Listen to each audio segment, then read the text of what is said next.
Hi, everyone. Welcome to Office Hours. If you're watching on YouTube, you can find out more about what we do at officehours.global. Our first hour is general discussion about media production. In second hour, we want to spend a little bit more time on things. And today we're going to talk a little bit about podcast recording. I'm working on this show with Michael Krasny called graymatter.show, and we'll talk a little bit about the workflow. I wouldn't say that it's a perfect workflow. We're just going to talk about it. So we'll discuss it, discuss what's working, what's not working, and then we'll talk about where we're going with it. We'll check. I thought checking in every 3 to 6 months might be good because it's constantly changing. So anyway, we'll have that discussion in the second hour. If you have questions, go ahead and throw those into Makana. If you're not in Makana, you can still ask questions using the QR code right here. So this is askofficehours.global. That's askofficehours.global. You can go there and just ask the question any time of the day. Let's go ahead and jump into those questions. Bill, what do we have? First one comes from John Snyder in Reno, Nevada this morning. I run XLR out of my Flow 8 into my Blackmagic Pocket Cinema Camera 6K, then into my ATEM Mini. The first time I speak each day, though, my audio level spikes at the start of a sentence, causing major clipping. It happens on Mac and PC only through ATEM audio. How would I troubleshoot that? Good, Courtney. Well, I'd first start looking to see if you've got some kind of auto level control at any of those interfaces, either compression turned on the Flow 8 or auto level setting on the Blackmagic camera, if it has it. Make sure that you don't have an auto level control turned on somewhere. That sounds like how it would grab the first sound and smoosh it down. And you may be going in too hot out of the Flow 8 into the Blackmagic. I'd check your levels with a tone coming out of the Flow 8 and set the levels in the Blackmagic, and then get your levels set correctly on the Flow 8 with the microphone coming in. You didn't say what kind of microphone you had either, so we're not sure whether that could be the source of the problem. But if it's 48 volts, maybe the first time you send voltage down the line, it's spiking and setting the control voltage a little lower or something. That's the only thing I can figure out. I don't know how I'd start at the Flow 8 with a tone and then tone my way through the ATEM and see, make sure all the levels are matched up and correct going through, and then bring up your microphone level. Yeah, that really sounds like AGC, auto gain control. So, I mean, that is and I would check in the camera. The camera may have an AGC setting in there somewhere. I don't know if a Blackmagic 6K has that. So, but it really sounds like auto gain control. So, next question. Next one comes to us from Peter Moore in Auckland, New Zealand. Zoom is on tvOS now, but for the Apple TV 4K upwards only. Can we ask Zoom why we can't get Zoom on old Apple TV models, like my Apple TV 4 HD, to use as video conduits for the gallery of a meeting and so forth, with no mic or iPhone continuity requirements? Go ahead, Tlaloc. Yeah, I think, all companies sort of have to make a decision about what products and what hardware they're going to service. There are certain things that don't work on other things for reasons of operating system and handles that are given over. So I think that's probably why. But the best thing to do would be to send a support ticket over to Zoom and see what they say about what they can do. Go ahead, Bill. Yeah, I suspect it's processor capability. Obviously the Apple TV 4K is going to have a newer generation processor in it. And so Zoom is pretty focused on quality of imagery coming across. They know Apple TV people like their quality. So my guess, and it's purely speculation on my part since I'm not a hardware engineer, my guess is that the chipset and the older ones, they're just not sure they can get the kind of quality they want. And we've all seen in Zoom meetings that sometimes the least common denominator quality pulls down the whole meeting and things like that. So that's my guesses. Yeah, I think that the assumption is that if you're going to join Zoom, it be part of Zoom, and as a result, the expectation is you would need an Apple TV that is compatible with continuity camera. So if it's not, I think that's the draw. Where the line is drawn is if continuity camera works with the Apple TV, it's going to work with Zoom. If it doesn't work with Apple TV, it's not going to work with Zoom. It's not. I don't think that they're looking at a viewer-only experience for Zoom to just watch a gallery. It's probably not a super common use case for the TV. Next question. Peter Belbin in Houston, Texas. Resolution charts is his topic. Can they be a helpful tool in discovering where resolution is being lost in a video chain between source and delivery? And if so, any tips on how to best use them? Go ahead, Tlaloc. So, as in all troubleshooting, the way to figure stuff out is only as good as your understanding of the signal path. So if you have a resolution chart and you're looking at the end point, you can understand how much resolution is getting to you, but you have to have a way to go to each point and figure out what that resolution is at the camera, and then at the ingest, and then at the transcode. And so think linearly about your signal path and figure out where that resolution drop might be happening. Yeah, and I'm sorry, I'm trying to grab an image so that I can show it to you here. But there are resolution charts that are let's see here if I can pull this up. This is a typical one. This is kind of and it'll tell you what it looks like. And there's a bunch of things that are going on in these charts. So if you look at this chart here, this is a kind of common resolution chart here. One of the things you'll see are a lot of trumpets, and these trumpets basically, what happens is they're clearly defined. We're not going to see that here in this image, but basically it'll tell you what the resolution is where this starts to merge over top of each other. And so if they start to blur together, then you know that you don't have that resolution. And if you can clearly see the difference between those lines, then you know that you have the resolution to make that happen. Now you'll see some at an angle, because that's measuring the angular resolution. Sometimes that can be different. So a lot of things at angles will tend to alias. And so this will kind of show you a lot of those pieces. But this is one version of a resolution chart that's there that a lot of people, different people will use different types of these. But this is a common one. And again, these trumpets here, looking at the angles here, this is often used. You'll see that by itself as a focus chart. So these are, and then a lot of these are telling you oftentimes what the resolution is. The one that we've used a lot is also we use the SRI, the Sarnoff charts, and those are signals that go out at certain resolutions, and they'll tell you not only the resolution, but the bit depth, what kind of HDR it is, whether it was compressed or not, all those things. And in some cases, these visual references are more accurate than any kind of measurement you could do, because if you know what they are, they're going to fail when things aren't in the right place across the entire chain. So one of the big advantages, you can push this into the beginning of a chain and look at the other end of the chain and know if it doesn't work, somewhere in there you can start to go back up and find out what is lowering your resolution. Go ahead, Courtney. Yeah, these days, it used to be in the analog world, you used to have to worry about this a lot more. That's why a lot of these resolution charts have those trumpets on them. For analog tube-type pickups these days, we have discrete pickups in every camera and discrete pixels in every monitor. So if you match your resolutions exactly, if it's your output, if you're, the scaling is going to go on in the camera because they've gone up to higher than the output resolution of the monitor. But the output of the camera is 1080p. Make sure your monitor is exactly the same resolution and not scaling it 1080p and set at its optimal resolution.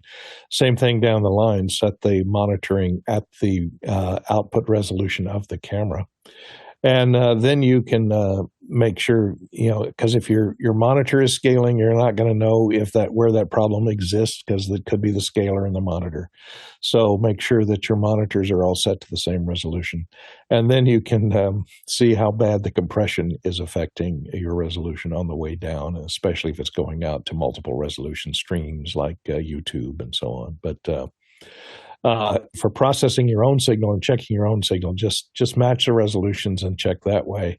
Color, something different, but as far as resolution chart goes, matching should be the same as long as it's raw video going all the way through your chain and then being compressed and scaled elsewhere.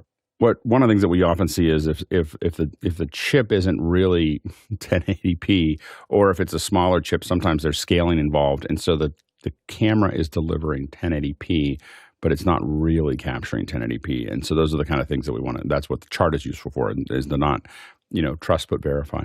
Next question. Next one comes to us from Mike Edwards in Brooklyn, New York. And Mike says, morning, everyone.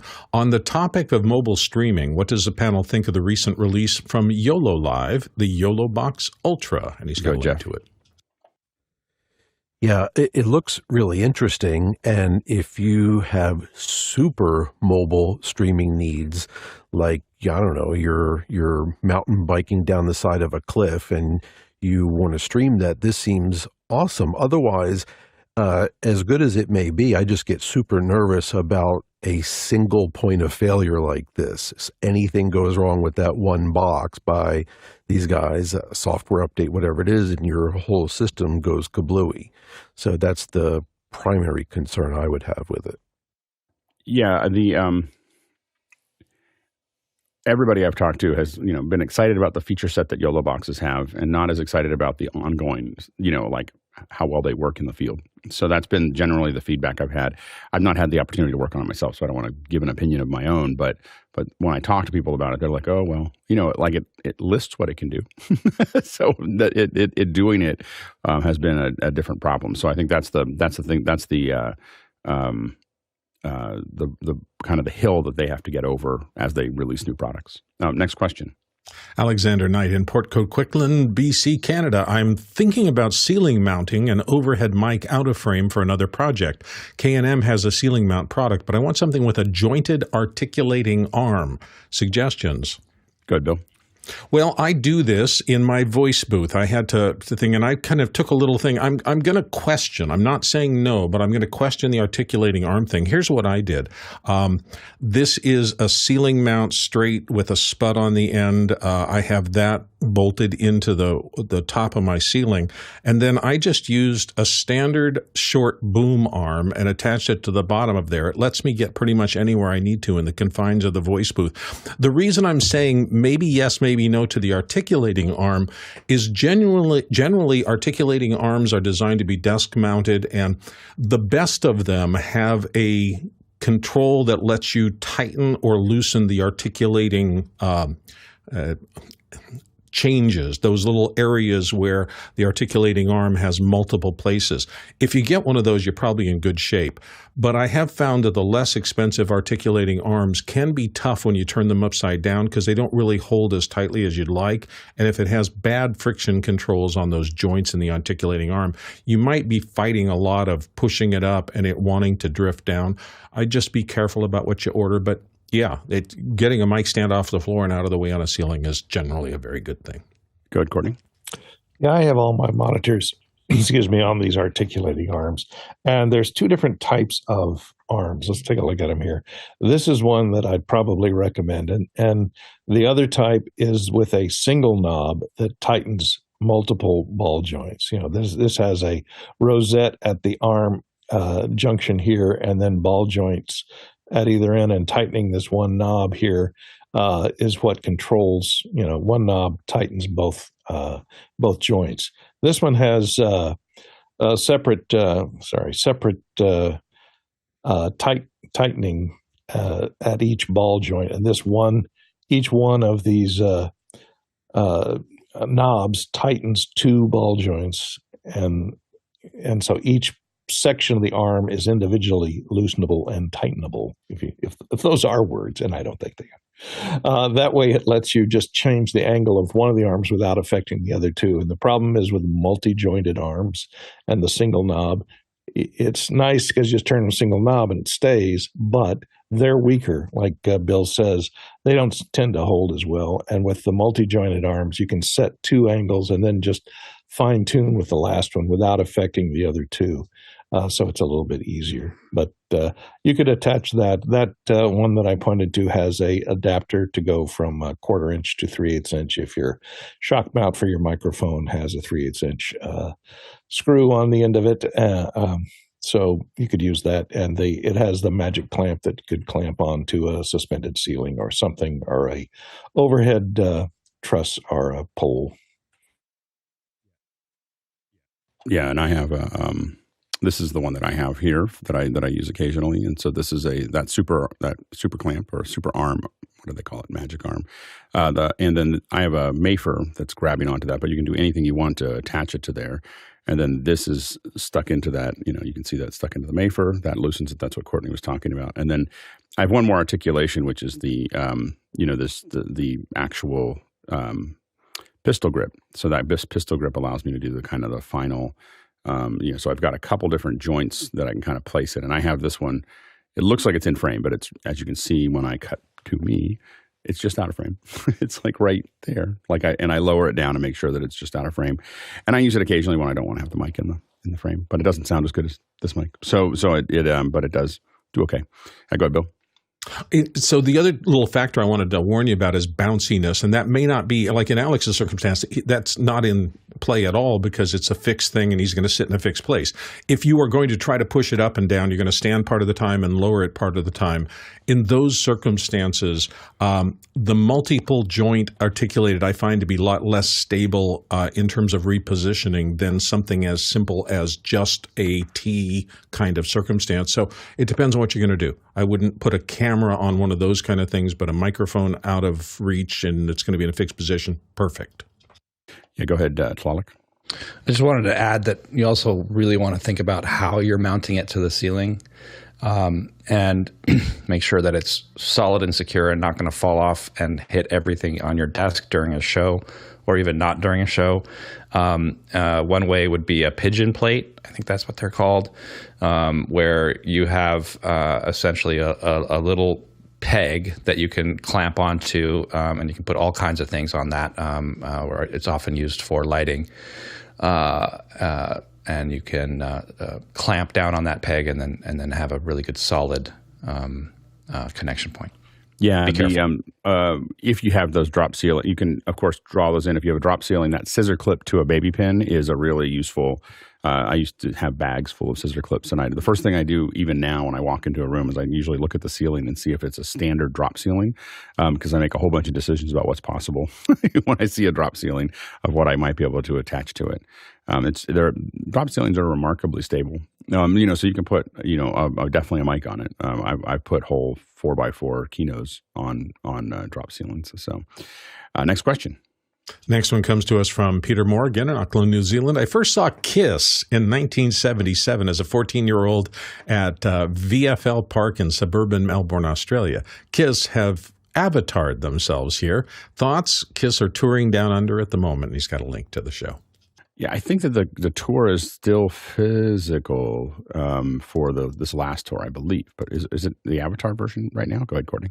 I think they finished their last tour, and I don't think the Avatar tour has started yet. They've licensed, I understand, their images, and they've all been scanned because, when you get to B-72, it's hard to stay on top of those platform shoes, So I think it's a brilliant idea because you can still make just as much money as you did touring and sit at home in front of your TV and, eat bonbons while you're raking in all those digital bucks from your avatar. So I think it's fine as long as you can control the use of your avatar and you're the main recipient of its money that it generates. It's a brilliant idea. I think I'm all for it.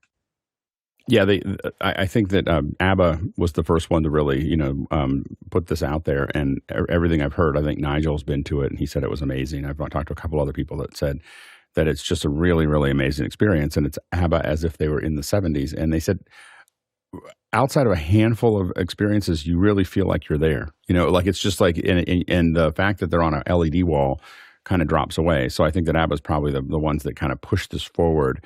I mean, that process, if anyone has been to a large venue, there's no way, if we didn't tell you that and you only had one angle to look at, I'm not sure you would know the difference, just because you're so far, for most people, they're so far away from that monitor. And so there's a lot of opportunity here. And I think that it's going to be really interesting to see how they use it and how other artists, use this. I think that what people often miss when they think that these things won't work is that people are really there to do this with each other. Like to go to we talk about this a lot. Like if you see they want to go with a bunch of other fans and be able to sing those songs and be allowed to, as much as anything else. And so I think that it'll be interesting to see how they, how much the fans feel like they can interact with each other while watching.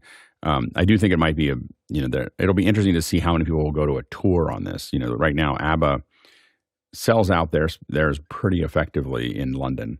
But I don't know how much. I think they're talking about moving it, and I think that like the Sphere, if you move it to New York for 3 months, you can probably sell out all the nights. I don't know if you keep it there for years. Go ahead, Courtney. And if you're somebody like Kiss who hasn't recorded a new album in many, many years, they're not writing new music, so your fans aren't looking forward to hearing the new stuff. And 90% of the people come to the concerts to hear the old stuff anyway. They can just make a living off their original recordings done 20, 25 years ago. And they can hype it up to get the interaction going a little better. They can have an opening act that's live and then go to the headliner of Kiss, who is digital and virtual, and that way you get the crowd hyped up with the opening act. I don't know if they'll do that. It'd be interesting to see. I don't know if they'd want to have the juxtaposition of the live versus I think that part of keeping it feeling like you're there is to not do that. But it'll be interesting to see how they run with it. Go ahead, Chris.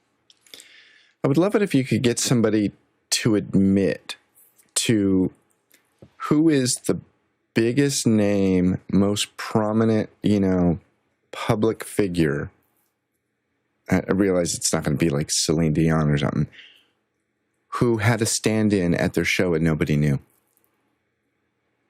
Like nobody knew. There's a famous big Milli YouTube fan. Vanilli. Yeah, well, they were the stand-in. I actually know the singers for that. There's a famous thing in U2 folklore during the Zoo tour where Adam Clayton partied way too hard the night before, and his bass tech stood in for him. Now, most people probably don't know who Adam Clayton is. If you're a U2 fan, you do. You're not going to recognize him on the street like you would recognize, Bono. But it was a filmed show. Like they were shooting it for their concert video, and they just didn't shoot the bass player that night. It was just shot. They rearranged the camera call list and didn't shoot him. But I'd love to know because we're going that way, with voice stuff, and if you can put the actual artist on the iMag and a stand-in on the stage and let them, lip sync, and I mean, it's going to happen if it hasn't already.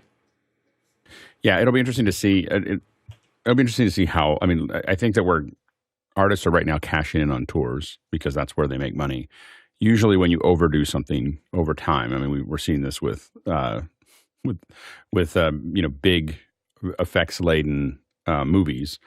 That over time, if you overdo something, then people get tired of it. And so you everyone's cashing in on this right now. I'm not sure if they can keep on cashing in on this market. Yeah, go ahead, Bill.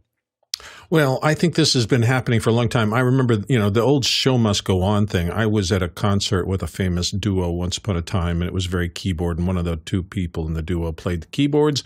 And I happened to be at an angle where there was a little opening in the black drape behind them. And with my binoculars that I had brought along, I was looking through there, and I saw there was somebody behind the curtain playing keyboards. And as I watched very closely, I realized that he was playing the parts that we thought the person on stage was playing. Now, he could have just sprained his wrist, but you sold a gazillion tickets in a Coliseum. You're not going to not do the show because somebody has a sprained wrist. You're going to find a keyboard player, put them behind the black thing, give the people the show experience they want, even though that guy is not actually playing for that period of time. I just think that this happens a lot more than you think because there's so much money on these big tours that they're not going to let anything stop them from getting the show must go on. I do think it's going to be interesting to see also when you talk about the KISS avatars and the ABBA avatars, like what happens with the Vision Pro at some point where you can go to a concert and sit there right in front of you and there's avatars that look totally real that are very 3D because you have them in 3D space. It's going to be interesting. Go to Courtney. Yeah, a lot of people, this isn't necessarily a new concept. You remember that if you were around in 1968, the Archies had a hit single, and when they would have to go on live shows, they'd have these countdown shows of, this week's Billboard Top 10. And the Archies were number one for a long time, and they didn't know, nobody knew who they were. They were animated characters. So, it has been done before. They had to present the same animated characters singing their song. the gorillas. I mean, and only until I think recently, Dead Mouse was almost, I think, always on with a big head on. So those are, I think he shows himself now in some of his stuff, but I don't think he did in the early days. Next question. Andre Dole in Berlin. Coming from an Android, I'm missing the manual white balance on the iPhone's camera app, especially for iPhotos or for photos. Where does it hide? Go ahead, Jeff. And maybe Bill knows the setting that I don't, but as far as I know, the native camera app does not have that setting while you're taking pictures. Now, what they've added is you can, of course, go in and adjust it, and then you can actually copy those edits and to one, for example, and then apply that to the next 100 pictures you've taken in that same setting and get that white balance. But this is really the fundamental difference between Apple and, in this case, Android, which is they want to keep it simple. That's the native app. So the native app, for folks that just want to take a picture and don't even know what you're talking about in this question, it works really great. It's simple. There's a couple controls, turn on the flash, things like that. They expose that much more prominently, and you can do it after in post. But then there's also a world of way more sophisticated apps like we're going to talk about. I mean, the opposite end of the spectrum, which is the Blackmagic camera app that gives you all the stuff. Yeah, go ahead, Bill. Yeah, I just think the new world we're moving into of computational photography is changing everything. It used to be that, manually we had to white balance everything, and I found myself in circumstances a ton in my early career where I had a mixed light situation where there was one color temperature on most of the stage, but somebody in the back had kicked on a giant 3200 Kelvin light, and I had a really orange or yellowy orange glow on one side of people. I couldn't fix that. Now, this computational photography is so sophisticated that on an iPhone, if you point it at that same scene, it seems to understand and fix the problem, so you get an even exposure and an even white balance across even a complex scene. Sometimes. You start with, most of the time. I can't tell you the last time I threw a photo that I took on my iPhone away because I thought the white balance was so bad I couldn't use it. At least you start with a generally even thing, and then you're supposed to process it afterwards. So I just think that's going away. It's not all circumstances, and I appreciate the people with the skill set being able to color match and things like that, but it's gotten a lot better. You go ahead, Chris. I was watching YouTube yesterday, and a video came up. I can't even remember what it was about, but I hovered over the icon long enough to watch a little bit of it, and without sounding ageist, he was a gentleman of a certain age, and the video footage was clearly shot with at incandescent color temperature, and it was an outdoor shot, like in the evening, and the whole thing had that blue haze over it, and I remember thinking, what camera are you actually using that could still screw something up that bad? And he was just putting it on YouTube like, hey, check me out. I made a video. I'm almost as good as Casey Neistat. Yeah, the iPhone, the Photos app is something that you pick up and you take pictures of. It's not designed to give you a lot of control. In fact, if anything, I would say that gives you more control than you should have. There's other apps like Halide for taking images and the Blackmagic camera for taking videos. If you care about those things, you'll download another app. The Blackmagic one's free. The Halide has some small amount of money that it costs. But the Apple phone is really designed for you to open up and use. And not really think about what those things are. And it does the best it can. It doesn't always get it right, but it gets it right probably more often than giving people manual controls. And so I think that that's kind of the process there. The fundamental thing that we kind of talked about previously is that the assumption is that most Apple users just want it to work, and most Android users tend to want to fiddle with it a little bit more. Android users tend to be geekier than iPhone users. They're not like we don't want all the little dials. We just want to turn it on and just have it do the thing it was supposed to do. And so that's I think that's two very different design targets. for those models. And I think you see that as an Android user going to an iPhone, you'll see that everywhere. Like the Android will give you a bunch of options, and the iPhone will be just like, here's how 90% of people use it, and all you got to do is turn it on and it'll work. And I think that's both a great thing and a limitation. Like that Apple has with it. And sometimes you have to. There's definitely times when I go, they turned this off, like I can't do the thing, and I get frustrated, and then I'm just like, okay, and I'll figure it out. Yeah, go ahead, Jeff. Yeah, and I will also argue that, I mean, I would like to think I'm as geeky as they come, and I do that stuff on my computer for the things I need to, and I don't want to be a sysadmin for my phone, which is what I like. Well, but I think that's the point, is that like some people really do, and again, Yes. I think people who use Android are far more technical than most people that use iPhones, because they. Absolutely. They want and then the other thing and we're just like, okay. The other thing I'll add, and this is why, like Alex always says, live is hard. Unless you're doing live, like live streaming video, and you really need to set the white balance or any other setting for that picture, I would far rather, just like recording audio, I would far rather just capture whatever the sensor is seeing, so that I have that in its purest form rather than baking it into the photo, and then I'll do whatever I want with it in post. Yeah, it's just hard to do with the iPhone because it is a compressed format, and it is you are throwing data away. So it being somewhere in the vicinity makes a difference, in that process. But I will say that the more I fiddle, if I try to fiddle with settings on iPhones, I usually end up with bad video and bad audio. If I want to fiddle with something, I'm going to open up a different app like the Blackmagic camera, like for video, which we'll talk about tomorrow. But it's I don't shoot any video that I care about. I shoot lots of video with my iPhone app, but I don't shoot any video that I care about on my iPhone app. Next question. Chris Fenwick's up next here on the paddle in Half Moon Bay in California. I heard through the grapevine that Alex has got his USB issue we discussed last week sorted out. Would he mind elaborating? Yep. So my two front USB connections on my studio just stopped working. I don't know exactly. There was an update, but I also plugged in some new hard drives. It could have been those, but I went from one to the next, and neither one worked. And then I went to the back, and all the Thunderbolts worked fine. they were just like, yeah, sure, whatever. And the problem is, I use all of those Thunderbolts for monitors mostly, and the connection to my Mini. And so the front ones were working in the sense that my Mix Pre is plugged into the front. It was just fine. And so I was trying to figure out what was going on in the front. And it turns out it's not a uncommon problem. Like it's just some kind of weird, quirky thing. And so there were a couple places just said, restart your computer into recovery mode, and then restart it again.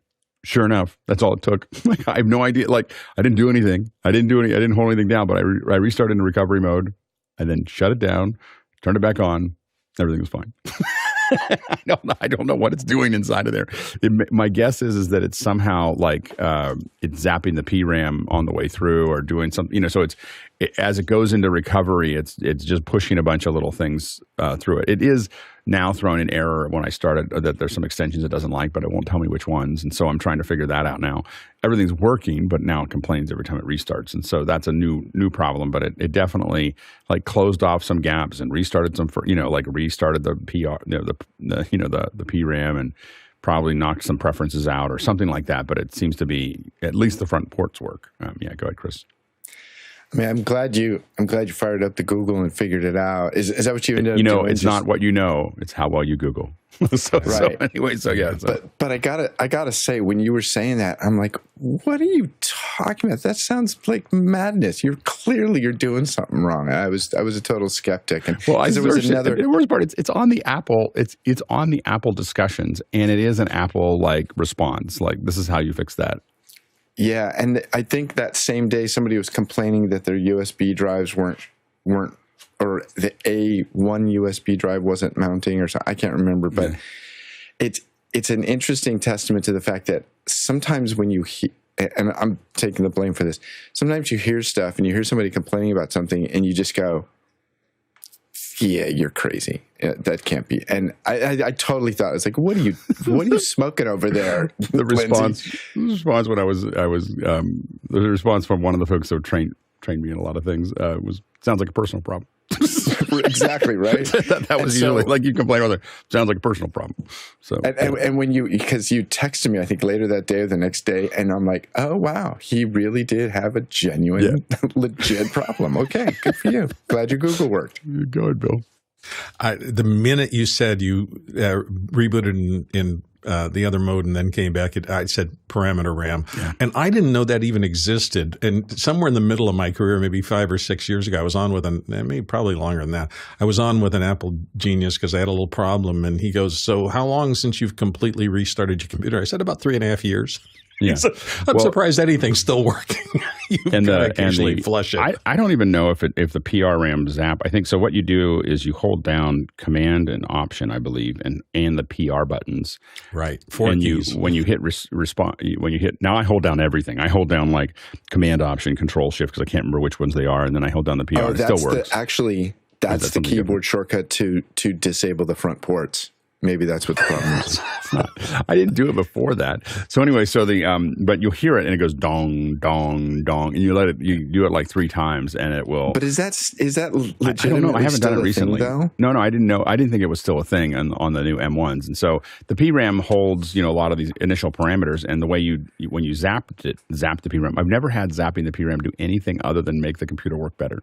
So when in doubt, I would just I don't know if this is it or not, but I'd zap the PRAM. And I didn't do it this time, which I probably should have before I Googled. I think that stuff is built into the Unix reboot now. I don't know. I mean, can we check the? No, you've been able to zap the PRAM up until the last 3 or 4 years because I definitely did. In Intel, I used to do it. I just didn't think it worked in M1s. Oh, but I used to do it so often. It's casting the Mac spell. It's like a Mac spell that you just cast. I was going to build a piece. It is, and there's a hand position on your keyboard. This will make this go away. I was going to build a piece of wood that held down all the appropriate buttons, just laid on my keyboard. Yeah. Anyway, Macocious Fixioso. So anyway. Next question. Parameter Ramo Replaceso. Anyway, Zach Jeffries is up next from Spokane, Washington. Oh, wait a second. It's Tlaloc Lopez Waterman, Huntington, West Virginia. Is there a recommended RAM mount compatible with a magnetic charging mount? Go ahead, Chris. So Tlaloc, you're talking about like the RAM. You muted yourself there, Chris. Well, when we were seeing both his hands, I wonder how he got muted. So Tlaloc, you're talking about the stuff like for your car? RAM mounts for the car that I really quite like their system, but I can't find a charger. I don't like the system that holds the phone. I hate it, actually. You don't like this one because that's what I was going to recommend. RAM mounts has magnetic waterproof wireless charging holders with chargers, but they're... Well, that's what I'm looking for, yeah. Yeah, so RAM has them on their site. You don't want a clampy one. You just want a magnetic one. Yeah. I didn't know that you were already married to RAM mount. There's another one called Bullet Point System or Bullet Point, whatever. It's a slightly different, it's a slightly smaller ball mount. And I just want to say, and I'm going to say it out loud because I didn't hear it enough. I literally thought MagSafe was just a charging thing. The whole magnetic charging thing. Up until earlier this year, didn't realize you could also just use it as a mount. And I ended up putting one of the Bullet Point magnetic mounts in the truck, and it absolutely changed my life. It is the greatest invention of all time ever, maybe, except for like a locking carabiner. But the fact that you can grab the thing, boom, turn it 90 degrees and click it back on. When I was driving through the Rockies, I was literally taking both hands off the wheel, undoing my mount and turning it 90 degrees. I had to loosen something. But I want to just say that I had to drive an Uber, not drive an Uber, but ride in an Uber the other day. And the young woman, she goes, "Oh yeah, I just started." She was like totally wide-eyed, and she had her phone in her lap, her Uber phone. And I sat there, shook my head. I said, "So how long have you been doing this?" She goes, "Oh, like a month." And I said, "Look, I'm going to tip you, but I don't want to tip you. I'm going to just give you cash. This is why you have to carry cash, people." And I gave her $60 for a $12 ride. And I said, "Go buy yourself a phone mount. You're going to kill yourself." But those magnetic mounts are game changing, and even if it doesn't charge. Go, Bill. Well, I was just going to say for Tlaloc, their RAM itself has a series of magnetic mounts. Now, whether or not you like this form factor or whatever, but these do charge while you're driving or whatever. So if you like to stick with RAM, they do have solutions. And the system that I use, Hosma got me hooked on Peak Design. So this is the Peak Design case here. This is my wallet. It goes on there. It snaps on. The same thing happens when I snap it onto there's a little holder. And I was trying to, I love Google. Anyway, I couldn't get the image to come out correctly. But if you look at it here, and I think it'll work with anything. I mean, I've not had the case, and I've literally just used put the phone. The phone will just stick to it. So if you have anything that is designed around that, this is sorry, I'd have the search here, but I was having trouble getting the image out. But this just snaps on, and they have a version of this that ties. Let's see, you'll see this one hooks into your AC unit, and it works on mine. I don't know. It has a little hook, and then has a little piece, and then you tighten it, and it'll stick to it. It becomes kind of part of the car at that point. And so I just put it and I carry it around. If I rent a car, I can attach it to any of those cars. I've not had any trouble with it moving around. And so it's not a permanent thing. I don't have to worry about it being on the windshield, and it just sits in one of the AC outputs. And it snaps on really nicely. And if you have a USB-C connection that comes with it, the ability to charge it. So it will charge when you're connected to the car. It's it's USB-C to your 12 volt. So that works out well for me. Go ahead, Tlaloc. Thank you. These are all really good suggestions that there's like a universal RAM mount that squeezes in on the phone, and it doesn't work very well. All the little rubber feet fall off all the time. Yeah. I love it. I just snap mine on all the time. That's great. So I want to do something like that. The other question I have, real quick, is it iPhone 11 or 12 that actually has the full MagSafe drop-in? I think I have to have a case to lock it in because I have an 11. But I'm just wondering. It has the full, I don't know. I think it's 12. So when did the actual magnet started? Yeah. Is that what you're saying? Yeah. Yeah. So I will say my phone, I have a 14, and I'm not advocating spending all the money for it. But the 15 is pretty cool. My case, I'm trying to get it out, is translucent, and it's half as much as any iPhone case you can buy at the Apple Store. And I think the artwork aids in the magnetism, but the Peak Design definitely does. Like, it sticks way better with my Peak Design than it does with my. This was a $19 case. Okay, well, the Peak Design one does a lot of other things. The ones in the Apple Store also have that circle. I think that circle is to center them. Yeah, but it also definitely makes it stickier. It's 100%. Yeah. Those things snap on a lot harder. Next question. Next one comes to us from Zach Jeffries in Spokane, Washington. Like Alex mentioned this last weekend on Office Hours, I frequently run out of Thunderbolt ports. I've solved this with the newer CalDigit Thunderbolt hub, perfect for the studio, and he's got a link there. Yeah, I had some CalDigits earlier, and I had trouble with them, and so I stopped using them. The new one maybe worked. The one that you use probably works fine, but I had enough trouble with two different CalDigits that I stopped using them. I just kind of switched over to OWC and haven't really looked back. But so I have those hubs.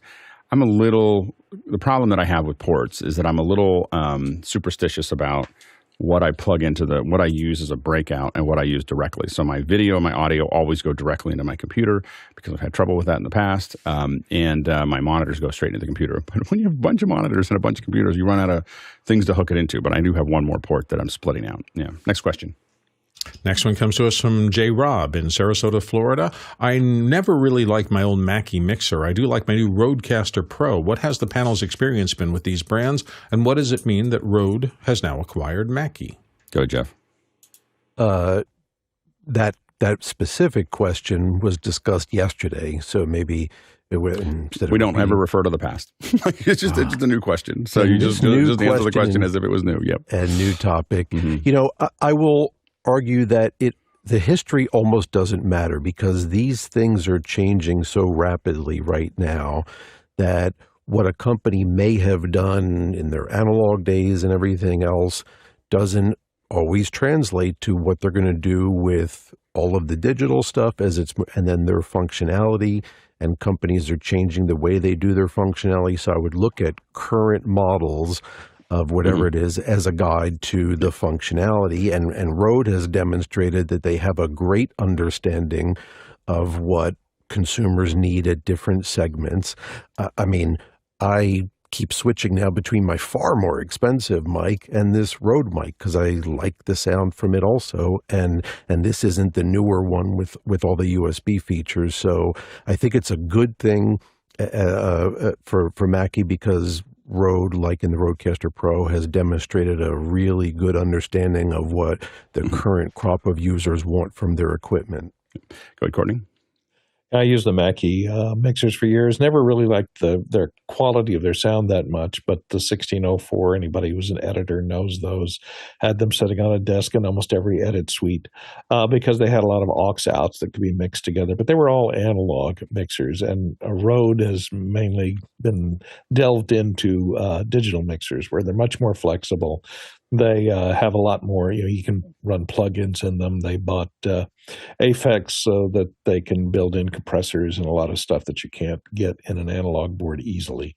So they bought Mackie. I guess they want to try and just absorb some of that analog world into the digital world and move the old Mackie users into the RØDE user spectrum. I don't think they're going to continue the old Mackie mixing stuff very much, unless they want just an entry level mixer that you can get for relatively cheap. But I think Behringer kind of has taken over that whole market with the cheap mixers, analog mixers.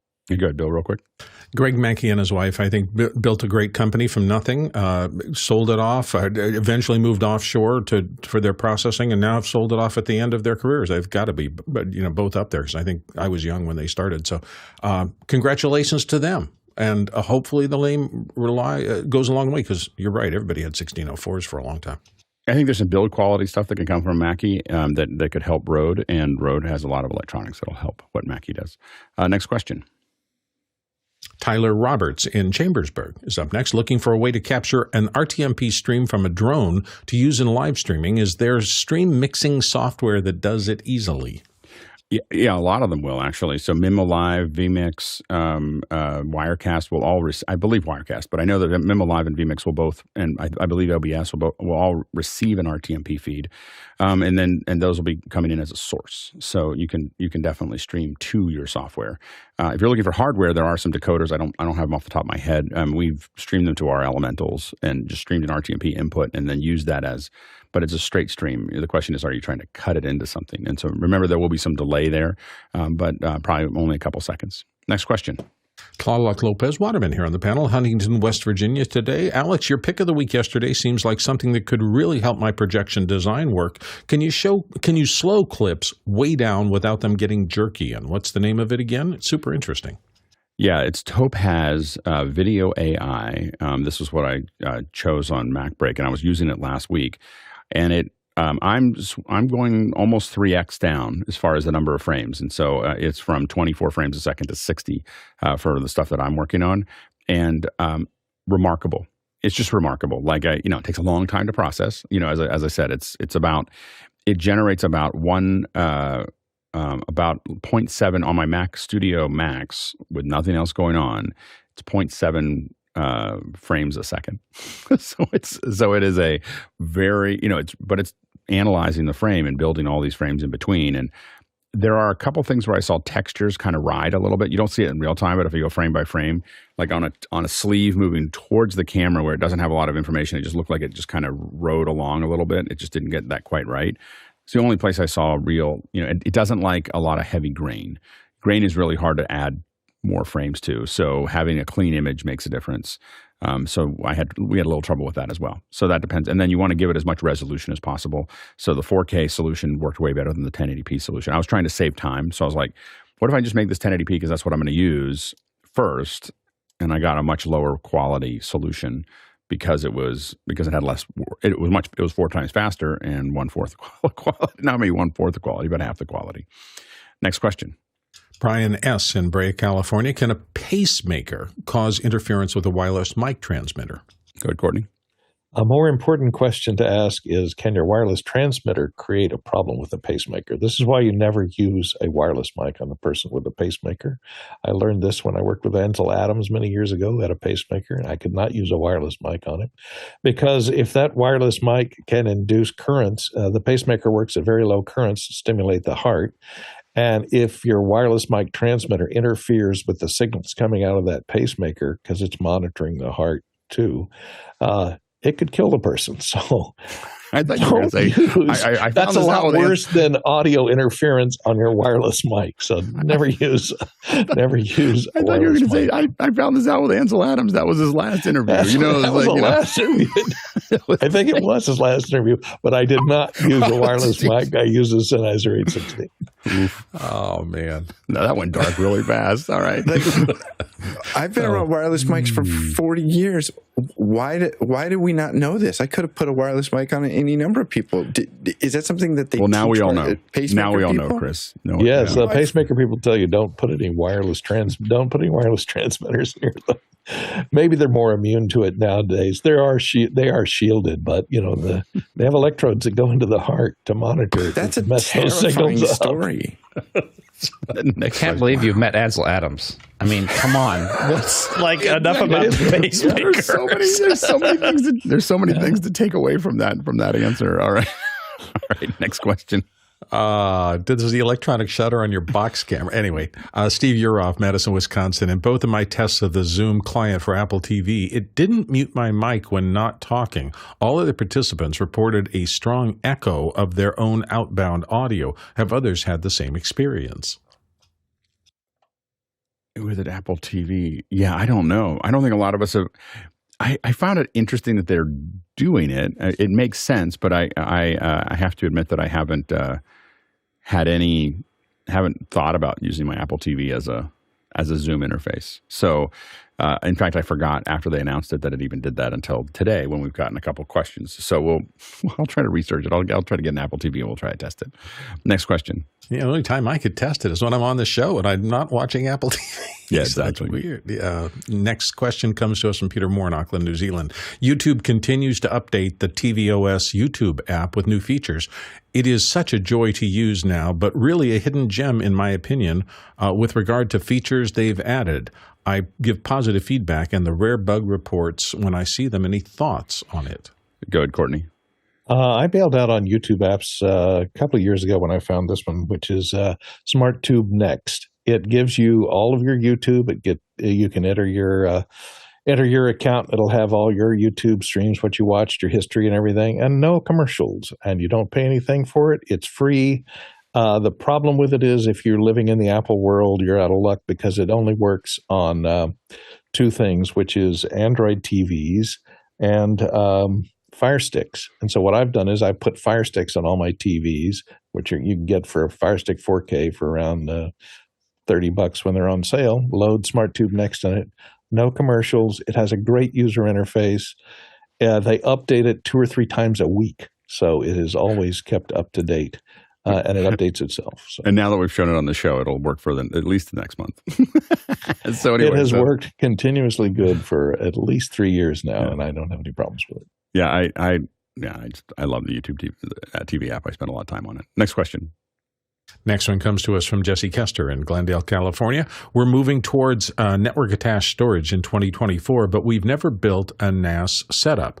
What's the shopping list? We want a high ceiling on storage, 4 times 14 terabytes to start, with room to grow, so we need to be conservative with the drive enclosure.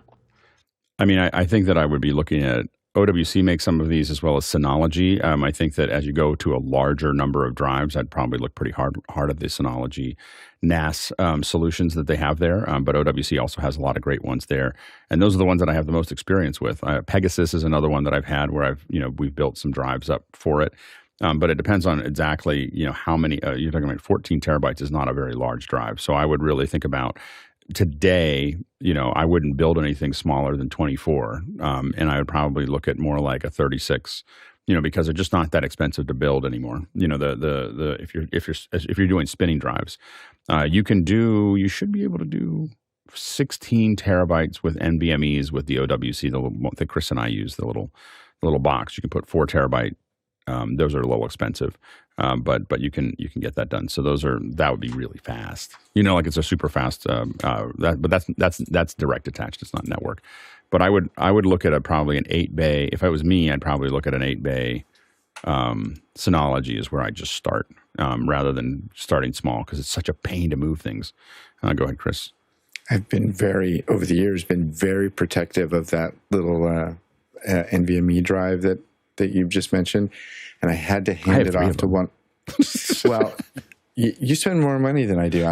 I had to hand it off to somebody because it had a big project on it, and I'm trying to parlay that into an excuse to buy another one with much bigger drives in it. That's what we did. I borrowed one, and then they bought another one. Next question. Alexander Knight, Port Coquitlam, BC, Canada. I'm looking for a 4-port USB KVM by Cable Matters that seems to be good quality, but I actually need a 6-port USB KVM. Anyone have any recommendations? I don't need video switching. It must have buttons for each input to switch quickly. Yeah, that's the one that I have right now. Pluses and minuses of it. It's a T-Tech. It cost me about $130. It's 8-port. If you think you need 6 ports, you need 8 ports. And so it's an 8-port. It has buttons on the front. It's called a KVM switch 8-port. It's got RS-232 on the back, which I haven't taken advantage of yet, but I'm planning to. So then you can programmatically move it around. The only thing is that it will not has a beep that it goes off when you change it, and there's no way to turn that beep off without opening up the casing and ripping the beep out, which is what I did. I just listened. I just literally just pushed the buttons until I could hear where it was coming from, and it was like this little piezo, and I just ripped the piezo off, and I was like, well, we'll see how this works, and it's much quieter now. So anyway, that it didn't short out or anything else, and so that along with it's $130. Otherwise, it works great, and I use it every day. Next question. Here's one from Tlaloc on the panel today and from Huntington, West Virginia. When we lost Filmic Pro, will we lose videos recorded with it? I seem to remember that it stores records internal to the app. Go ahead, Jeff. The records, I assume you're talking about, and you should assume that that's the case and get anything in the app out of there. And I don't like, in general, leaving recordings or any data purely in any app, even if I have no indication that they're going away, because any number of things can happen. So it's great to capture, but I like to get it out as quickly as possible, and certainly in this scenario, I would. Well, and I don't think they've closed Filmic. I think that they're just as an aside, what we're talking about is they laid off the entire Filmic crew. But they haven't closed it. I'd be surprised. The thing is now it just makes money. So here's the thing is that now it's just printing money for this company until people stop using it. So it's an app that probably doesn't have a lot of tech support, and there's no team there. But of course, the internal team can probably answer your questions. And there's still subscription revenue. This is the advantage of subscription revenue, is that they're probably getting thousands of dollars, maybe tens of thousands, maybe hundreds of thousands of dollars a month that will peter off as people figure it out. But they're not going to. There's a lot. We see the news. There's a lot of people that don't see the news that will be still using Filmic for the next 6 months. And so there's probably a relatively 22 people is a lot. 22 people is a lot of payroll. So it's that's $250,000 a month. And so that's so it's turning that off probably is something that's going to generate some revenue. Quick reminder: we're going to be talking about the recording a podcast. I'm just going to give you a little background of how I do it. I'm open to suggestions because we're still working on it, but we'll be talking about that in the second hour.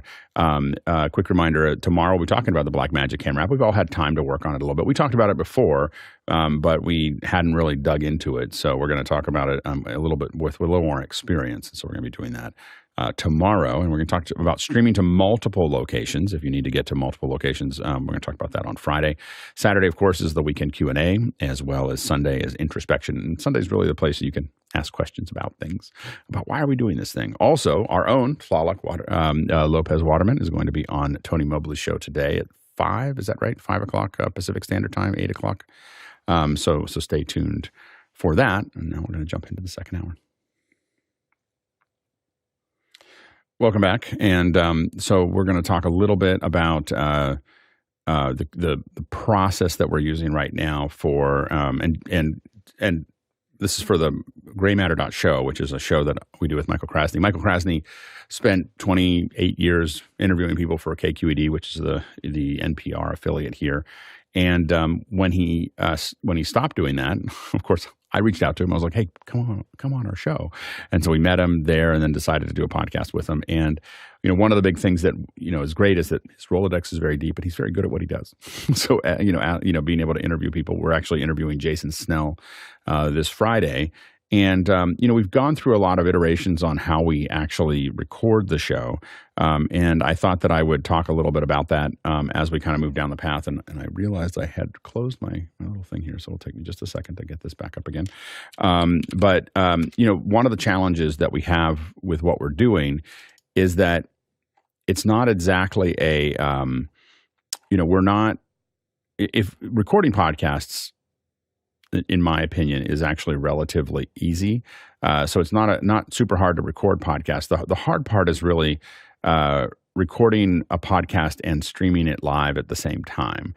That has turned out to be kind of the thing that is much more challenging for us as far as figuring out how to build a live pipeline that we can also record what we're doing. And so now we kind of had that situated. Let's see if I can pull this up here.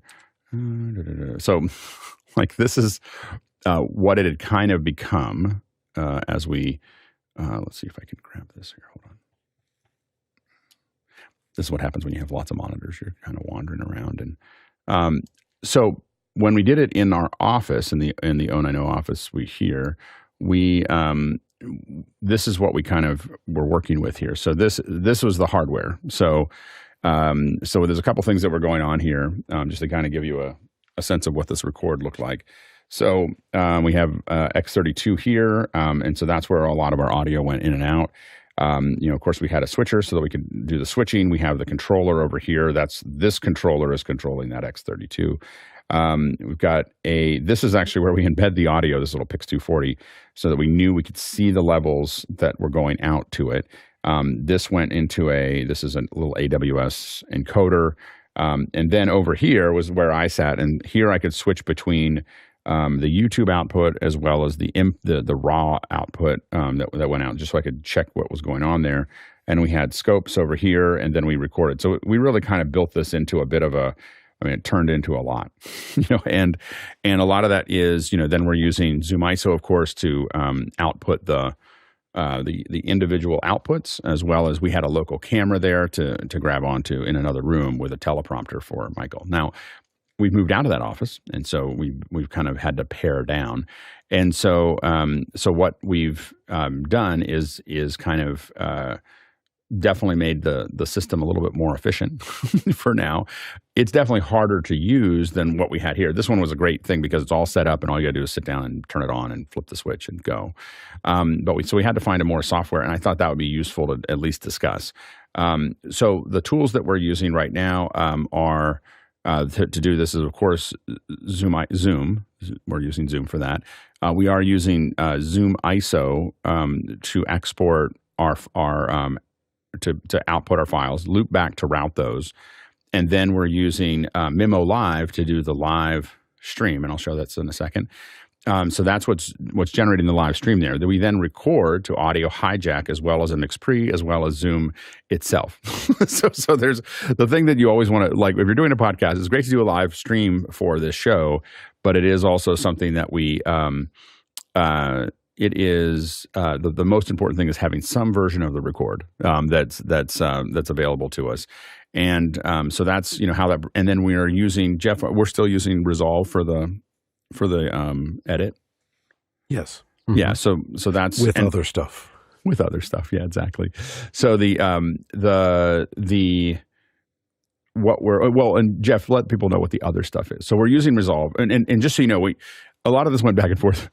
So just to give you a little back and forth of how these things kind of evolve. Jeff mostly uses Reaper in the past, right? Jeff, that's your kind of daily driver. That's my daily driver, right, for voiceover, yep. And my daily driver is Logic. And I didn't want to use Reaper, and Jeff didn't want to use Logic. And so we found our way, we compromised and ended up in Resolve. So in the system that you see here, I don't think you can see it.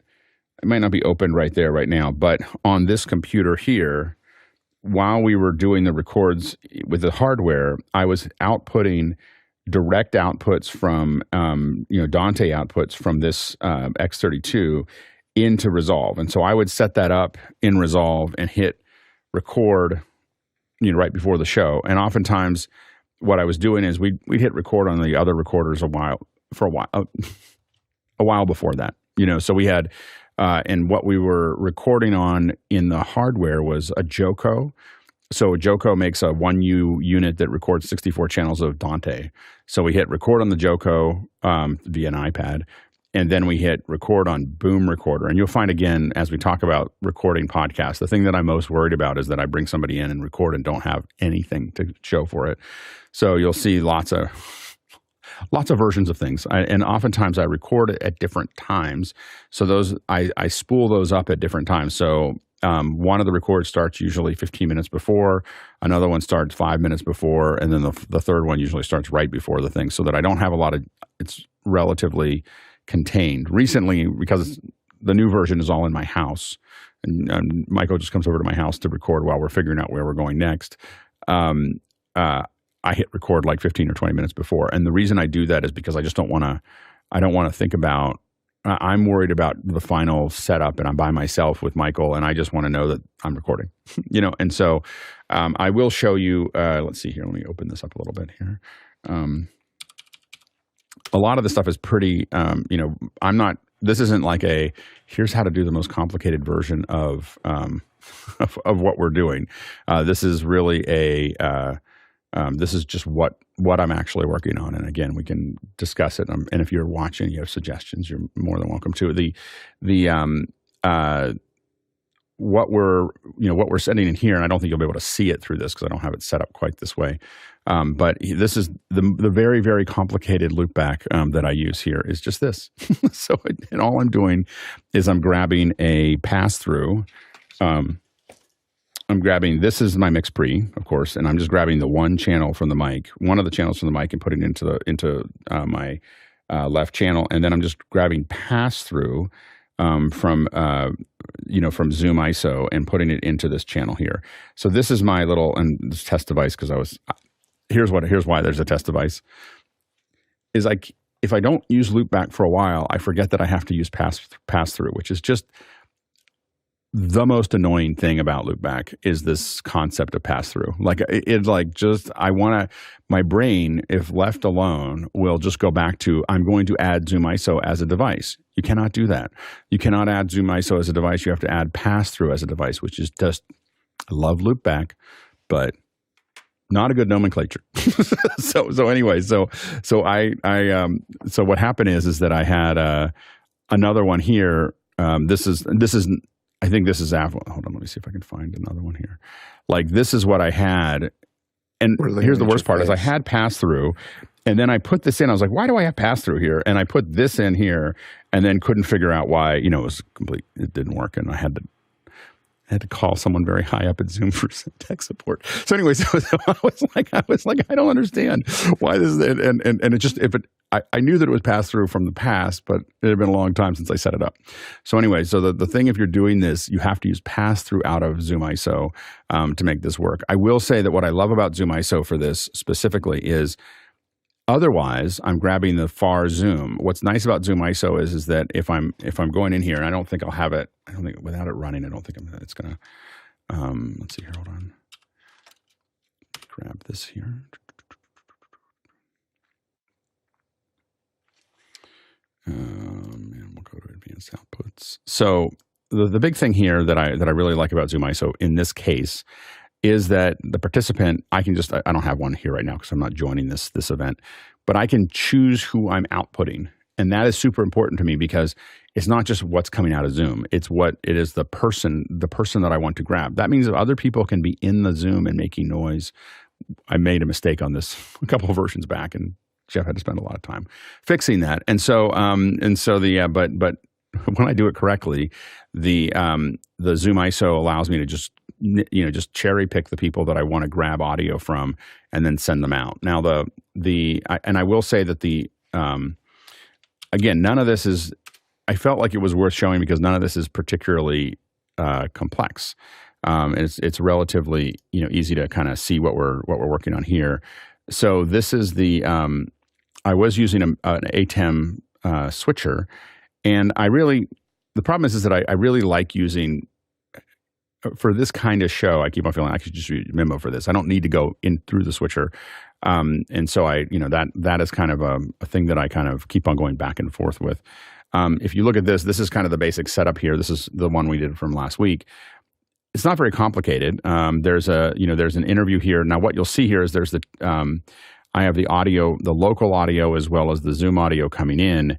And then I have these two little, these layer sets. And so all I have to do is hit this, and you'll see it pop open to what is now going to be the show. Now this is the two images going in and out, but normally this would be Zoom on one side and the input on the other. When I recall again, what that does on that recall is it mutes the mics and throws up the slate all at the same time. So I don't have to sit there and hit all these layers to turn them on. I just go, okay, I'm ready to go live, and I say you're live, and then we're live. And then I hit this, and you're not live anymore. And so those are it's nice to be able to mute the mics out and have all of those bits and pieces that are there. I have an audio monitor here, so I can hear what's going on. I can hear what's going out of the stream. Interview and what I have. This is the next piece of it, but I have in here. This is a Zoom ISO output. So that there's one that is the camera that goes in. This is the camera from this camera here is going into the computer, is being accessed by MIMO. The other side is just saying, I have a Zoom ISO. It's this person. It's this participant goes out of that other half. And I keep it very simple. It's there as a service to the people who are subscribers to graymatter.show that they can see the two people, because we just do an audio podcast. So I haven't spent as much time trying to turn it into a show like what we have here. It's mostly like, hey, you see both people talking. So you get to be in the room. And so we keep on playing around with refining it further. But this is a very simple way. And I was hesitant to show it because I was like, well, this is really simple compared to what we do for the show. But I wanted to kind of show, like, this is just all happening on a single computer. Now, I'm going to probably separate this out. And it's mostly because Michael's sitting in the space that I'm sitting in right now, and I'm kind of over to one side, and I'm kind of using computers. And so I'm now moving some of this over to another computer so that he would join on another one, and then I would. Anyway, that I'm kind of putting together a slightly more complex system as we move forward, but it's mostly so I can sit over there without Michael being bothered by too much of what I'm doing. So the other thing is that if we move to what'll be nice is if we actually move to doing this at Michael's house, which we're talking about, is that then I just have two Zoom ISOs. And as a record, like right now, what makes this actually harder is that somebody's in the space with me. It's actually easier to do this podcast as a third party of just joining, getting two people to talk to each other and recording all the ISO feeds from them. Now, I will say that we did use, you'll ask, why are we not recording locally? We did try Shout SquadCast. SquadCast. We tried SquadCast, and the challenge with SquadCast was that it stopped recording in the middle of the show. there's only a few things that you need it not to do, and stopping recording without really making a big deal about it, like just stopping. And we had, it took us a second to figure out that we had stopped. It wasn't like it had a big alert or anything else. It just was like, I'm going to stop now. I have some theories. I was like, because after that I did a SquadCast with Tyler Stallman, and it worked great, with SquadCast. And so I have a theory that we're using it in a way that SquadCast is not used to, because what I was doing with SquadCast is joining multiple times and taking full resolution feeds to push back into mimoLive and then stream it. So I wanted to stream those ISOs while we were recording the video ISOs. And I have a feeling that SquadCast did not like that. I don't think, because I was trying to figure out why it shouldn't. Yeah, that's not, but and I can share if you want what does happen. So originally, believe it or not, this was the intended feature and functionality. That it would stop recording? That it would stop recording. So in other words, and meaning, so getting the ISOs isn't it, because it's invisible to them. In other words, it's just a viewer, a person viewing, and they support up to 10 viewers. And the fact that you're then on your system recording it is irrelevant to them. What does happen, though, the intended feature is if 2 or 3 people are joined in and one of the on-stage participants, their connection, for whatever reason, remember this is browser-based, which is great for some reasons and not for others, is if they disconnect or their connection becomes spotty, then they decided, well, we ought to stop recording because they're going to want to fix that. I, of course, was quite vocal with some choice words of explaining that is not a good behavior, especially without the warning. Yeah. And they are changing. They're in the process of changing that with the merger, but that was the intended behavior originally. They heard from lots of people like me that is not at all the intended behavior. And again, the thing is it's fine for me for it to turn the video off and just say, I can't send you video because I don't have enough bandwidth, and I'm going to keep on recording locally, and you can just hear it, and it gives me a warning. Like, I'd be totally fine with that. The I'm going to stop in the middle, without really telling everyone that I'm stopping. Like, that was the big thing, is that, like, it took us a minute. Like, there was like a minute we lost because we just kept going. We were like, I don't quite understand what's going on here. And they also, for what it's worth, the fact that they then will kick some other participants that aren't even the ones with the bad connection out of the session also was an undesirable feature. Yeah. So anyway, all we're saying is if you're listening Zoom, the local record, the double ending recording is still valuable to us. Like, if you're thinking about someday actually doing that, we would love to see that, because there aren't any solid solutions yet. Go ahead, Tlaloc. So, Alex, I wanted to ask you, when you say you can't directly grab Zoom ISO in loopback, do you mean because of some reason audio-wise? Because I know you can grab it. It's just that the function of the way that loopback works is that if you grab onto Zoom ISO here, if you grab onto it here, if you do this, what I'm doing here, it's grabbing the output as if you were the Zoom participant. Right? Right. It's the wrong thing. Yeah. It's the wrong thing. So you need to have the pass-through here is grabbing onto that's what's going, and I think if I add these channels, so then you get 4 channels if I want out of here, of the pass-through. So if I keep on adding output channels here, I would get, this isn't changing. This is just the stereo out as if you were the participant, a standard participant output of Zoom ISO. This is the channels that I can grab onto. So if I look at, if I go back to Zoom ISO, and it makes sense in my head. I still don't know I'm still working on how to describe it. But now I can, let's see, I have test device, and I think if I go to Zoom, let's see if I go back to test device, I should be able to get more channels now. No, I think I might have to restart or whatever. But the point is that this pass through is it's what it's delivering, and you have to use pass through in loopback. You cannot you can use Zoom ISO, but you're only getting the standard Zoom output. If you want to get the individual channels, you have to use pass-through. And I see what you're saying. That's half the reason I'm doing the show right now, so people know that if you're using loopback, use the pass-through. So anyway, and I'll figure out a way to describe it and put it up online somewhere, because it seems to be it seems very illogical. The way what they call pass-through is a I don't understand I don't understand how they came up with that name, and it's confusing in this specific thing, because you just want to call it by what it is, and you can't. So anyway, but I will say that I did, as you can see, I did get loopback working on my machine again, and I'm using it all, as you can see by many setups. I use it a lot to kind of rewire things. So yeah, go ahead, Bill. I think, like a lot of people, I'm surprised at how complex the system is for doing something that it seems like it's simple. But then I realized I've been going through a kind of a slightly similar thing. Back in January when I started doing audiobooks, I realized that I did not understand that workflow at all. And I had to create a workflow. And I was in the early process, and I remembered an article I had read a long time ago by the guy who was the Harvard Medical School valedictorian, a guy named Atul Gawande. And he was talking about the vast improvement in hospital functions that he recognized when they started moving to a system of checklists.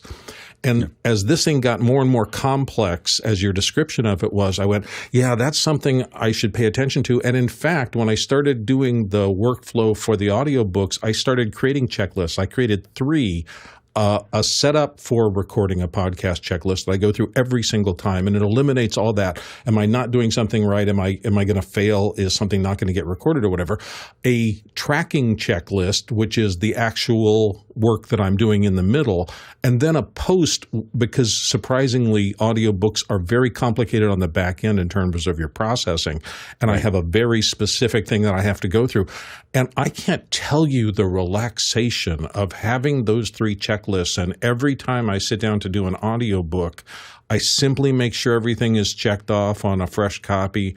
And then when I'm tracking, I make sure everything's checked off on that before I actually start reading. And in post, the same thing. And I have not had a single flaw or problem since then. And revising the checklist, just last week, I thought somebody had pinged to my mind that auditions in Final Cut might be a better format in which to track, because it keeps you on a single line, but you can do multiple takes and then finalize later to the one you want. And that was wow. And I immediately went to my checkbook and I just said, I want another check. Think about auditions. And I have a checklist of the things that need to be delivered. The main thing is that I'm constantly trying to improve. For me, the problem is I rarely do the same thing twice the same way. Like it's just my nature. And so checklists are useful. Like I have a list of the things that have to be produced, but it is very rare. Almost no. We've done graymatter.show, I don't know, 60 times or something like that. They've done it. We've done it twice or 3 times the same way, maybe once. So you're going to like in that thing, like because it's just this constant, like because I used to have a sign. I had a whole bunch of quotes. So when I say I have a sign, my old office, I had a whole bunch of quotes that I would look up and it would remind me of something. But I had one that just said iterate and dominate. It was just like just keep iterating. And so you'll find that I'm constantly I'm making everything a little bit. I'm just constantly turning things all the time. And so my nature is that I have checklists of things that need to be produced. Like my big thing is that the show happens a couple hours after office hours ends, and we're using the same system as it used to be really easy because I would just go down to the office and Kevin had it all set up and Michael would walk in and it would just do the thing. And so the issue that I have is that I'm setting it up, and so I've got 2 hours from the time office hours ends to when the show begins, and really it's not 2 hours; it's an hour and a half before Michael shows up. So everything has to be flat by 10:30, so that I don't have to be thinking about anything other than serving what Michael needs and the guests coming in and so on and so forth. When things work, when things don't work, then but that's why you give yourself that space. I try to have everything else set up the night before. So the night before, I have the poster frames for YouTube. I have the YouTube stuff set up. I have I've tested the URL. I've tested tested a bunch of things that are all there. So that part, anything I can get away with that's out there, then because I have to kind of flip the system. And right now what I'm doing is I'm reorganizing my Blackbird so that I can hit a preset. and it goes from the goal is I can hit a preset with a Blackbird that I hit it, and it changes all the monitors so that it's for Michael, and my monitors over here are mine, and I can just hit one button and all those monitors change, and that's been a evolution for me to get that working. And so anyway, so those are the things that checklists are very, very valuable. They have a less value to me than I do have checklists of what needs to be produced, like what needs to be outputted. I often don't have as many checklists for the steps, and the reason for that is that the steps are almost never the same from one show to the next. Now, when I hand it off to somebody else, I have them do a checklist, and I say, "Don't change that until you talk to me about it." So, when I hand things off to people, I'm like, "Don't change the steps." But when I do it, I change the steps all the time. Yeah, I'm just using it for drilling down to best practices, so I don't make mistakes. But I hear what you're saying as you're iterating. I would love to be capable of doing the same thing twice the same way. It's not in my nature. It's the exploratory method. There's nothing wrong with that. That's how you advance. It's like this scorpion. What is it? They talk about my nature. What was there was something that what had to going across the river. The scorpion, the frog was asking the scorpion to take it across the river. And while they're in the middle of the river, the scorpion strikes the frog, and he's like, the frog's like, "Why did you strike me? You killed us both." And he's like, "It's my nature." So my nature is that I change things. Go ahead, Jeff. Yeah, the funniest thing you may have said today, Alex, is that this is a reasonably simple setup. I don't think there's another podcast being recorded in existence that even has this setup. Of course, it's nothing like and let me talk about the commitment that we have to it and why it's complicated or why it's more complicated. Recording a podcast, and I'm not saying it's a bad thing, by the way. Recording a podcast over Zoom is relatively simple. Like if you have if I had just loopback and audio hijack, I'll show you audio hijack as well. Because audio hijack is super simple, and we're about to make it a little more complicated because that's what we do. But let's see here. This is the super complicated thing that I use here. This is just all I do is I have an input device which is grabbing onto that whatever. I can grab onto any of the Zoom stuff that I want to. I just want to see levels. So I have an RMS in there, and then I have a recorder.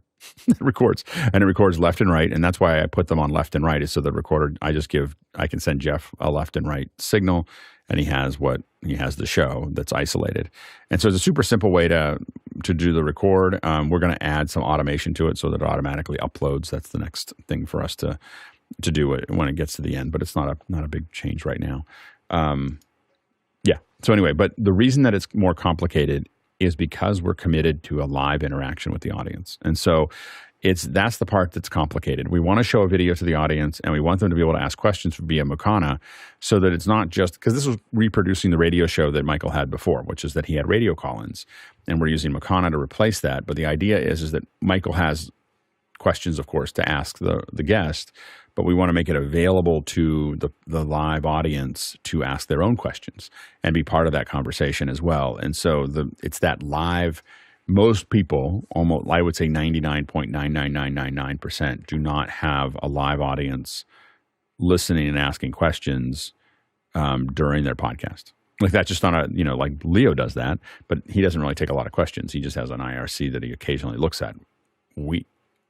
We drive, part of the show with it. There's probably, in a 1 hour session, there's anywhere from 8 to 15 questions that are asked, throughout the day from the listeners. And that's a lot, for a listener driven, it's probably anywhere from 40 to 60% of the show is driven by the listeners. And so that's the difference between what we're doing and I often think this would be a lot simpler if I just recorded it, and we just, and we weren't taking live questions and we weren't streaming it out to people, it would definitely be a simpler show.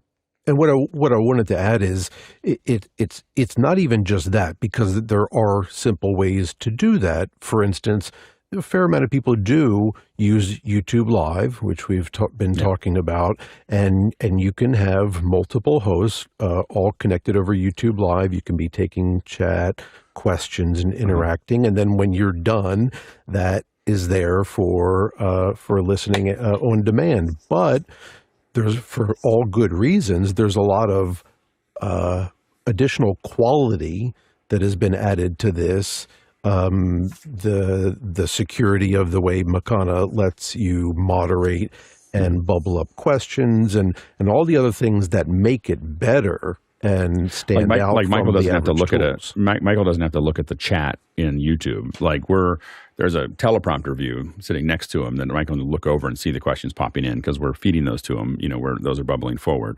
And to Jeff's point, also like a couple other things. And I'm going to get to question. We'll go pretty quickly, but we'll go to questions here soon. But one of the things that we also do as a note when you're listening to it is for about 80% of the folks that are on the show, we mail them mic. So we mail them an MV7, then we do a tech check with them beforehand to make sure they know how to use that mic.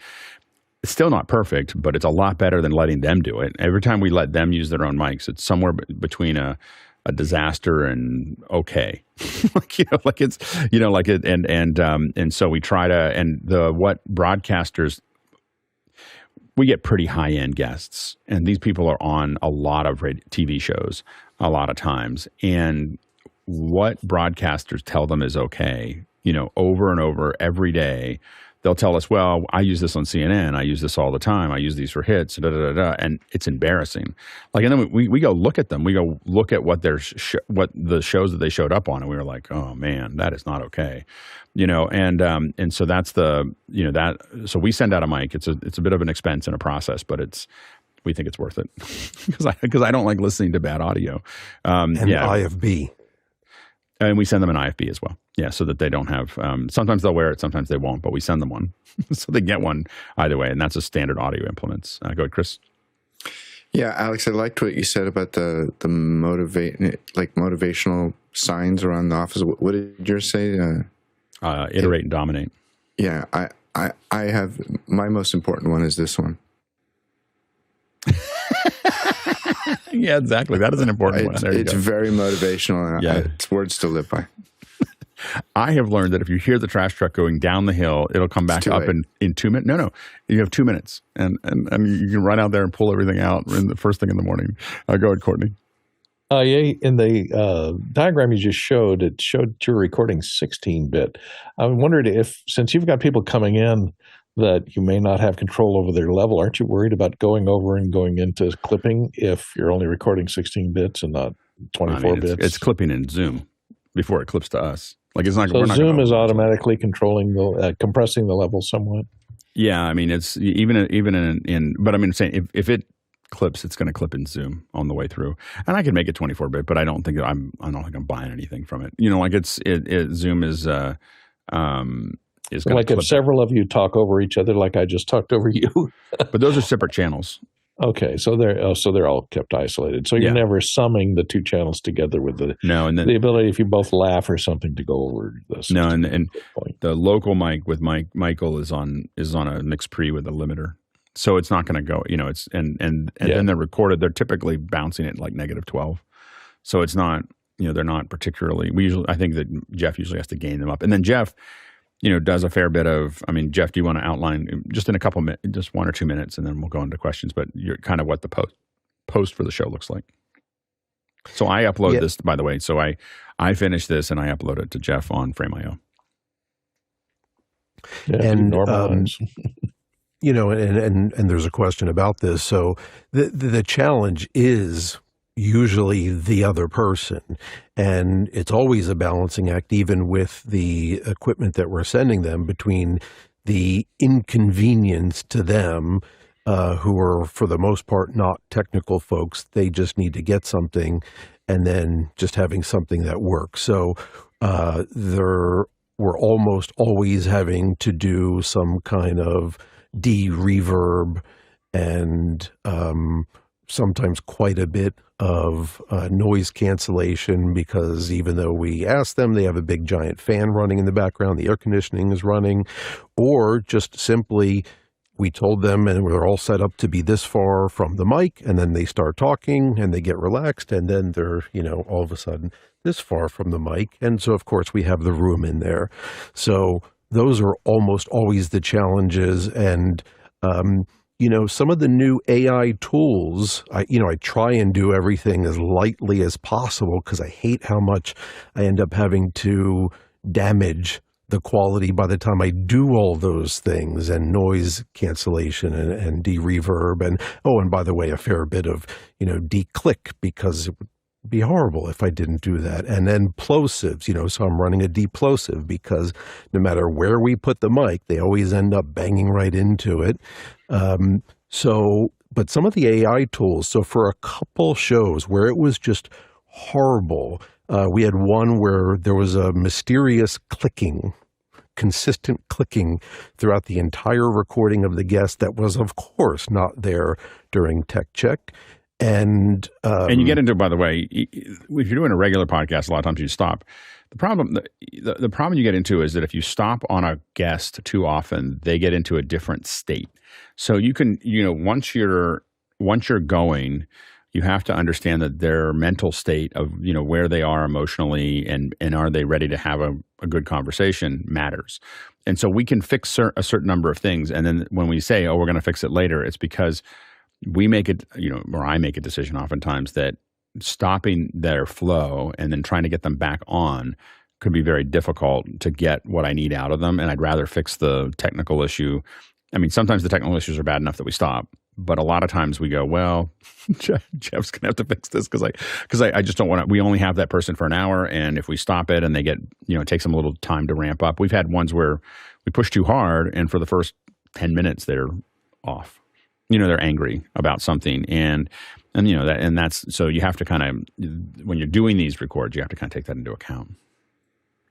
I'd rather have a better performance with some technical problems than most of the time no technical problems and a horrible performance. Yeah, most of the time that's the way we approach it. Jeff, did you want to add anything before we? Yeah, so now what I've been experimenting quite a bit is some of these AI tools like what Descript has and what Adobe Podcast has, and there's some others where if I really need to fix something that all of my bank of plugins isn't doing a good job with, is I'll take the original track and run it through one of those, the whole entire track, as minimally as possible to get rid of those big problems I want to get rid of, and then start with that track to then finalize with EQ and all the stuff that I would be doing in the DAW. So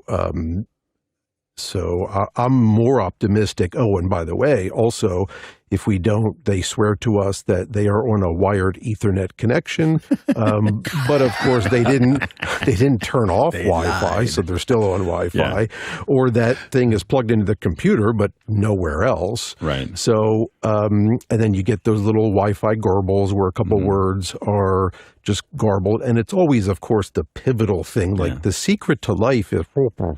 Yeah. So, Descript, for example, lets you now just take some of those words, and interestingly, for security, I guess it has to match the transcription. You can't just make them say something, but if it does, you can use their AI to regenerate that word, and it's been flawless. Well. No one has noticed those fixes, and I'm amazed at what it's doing.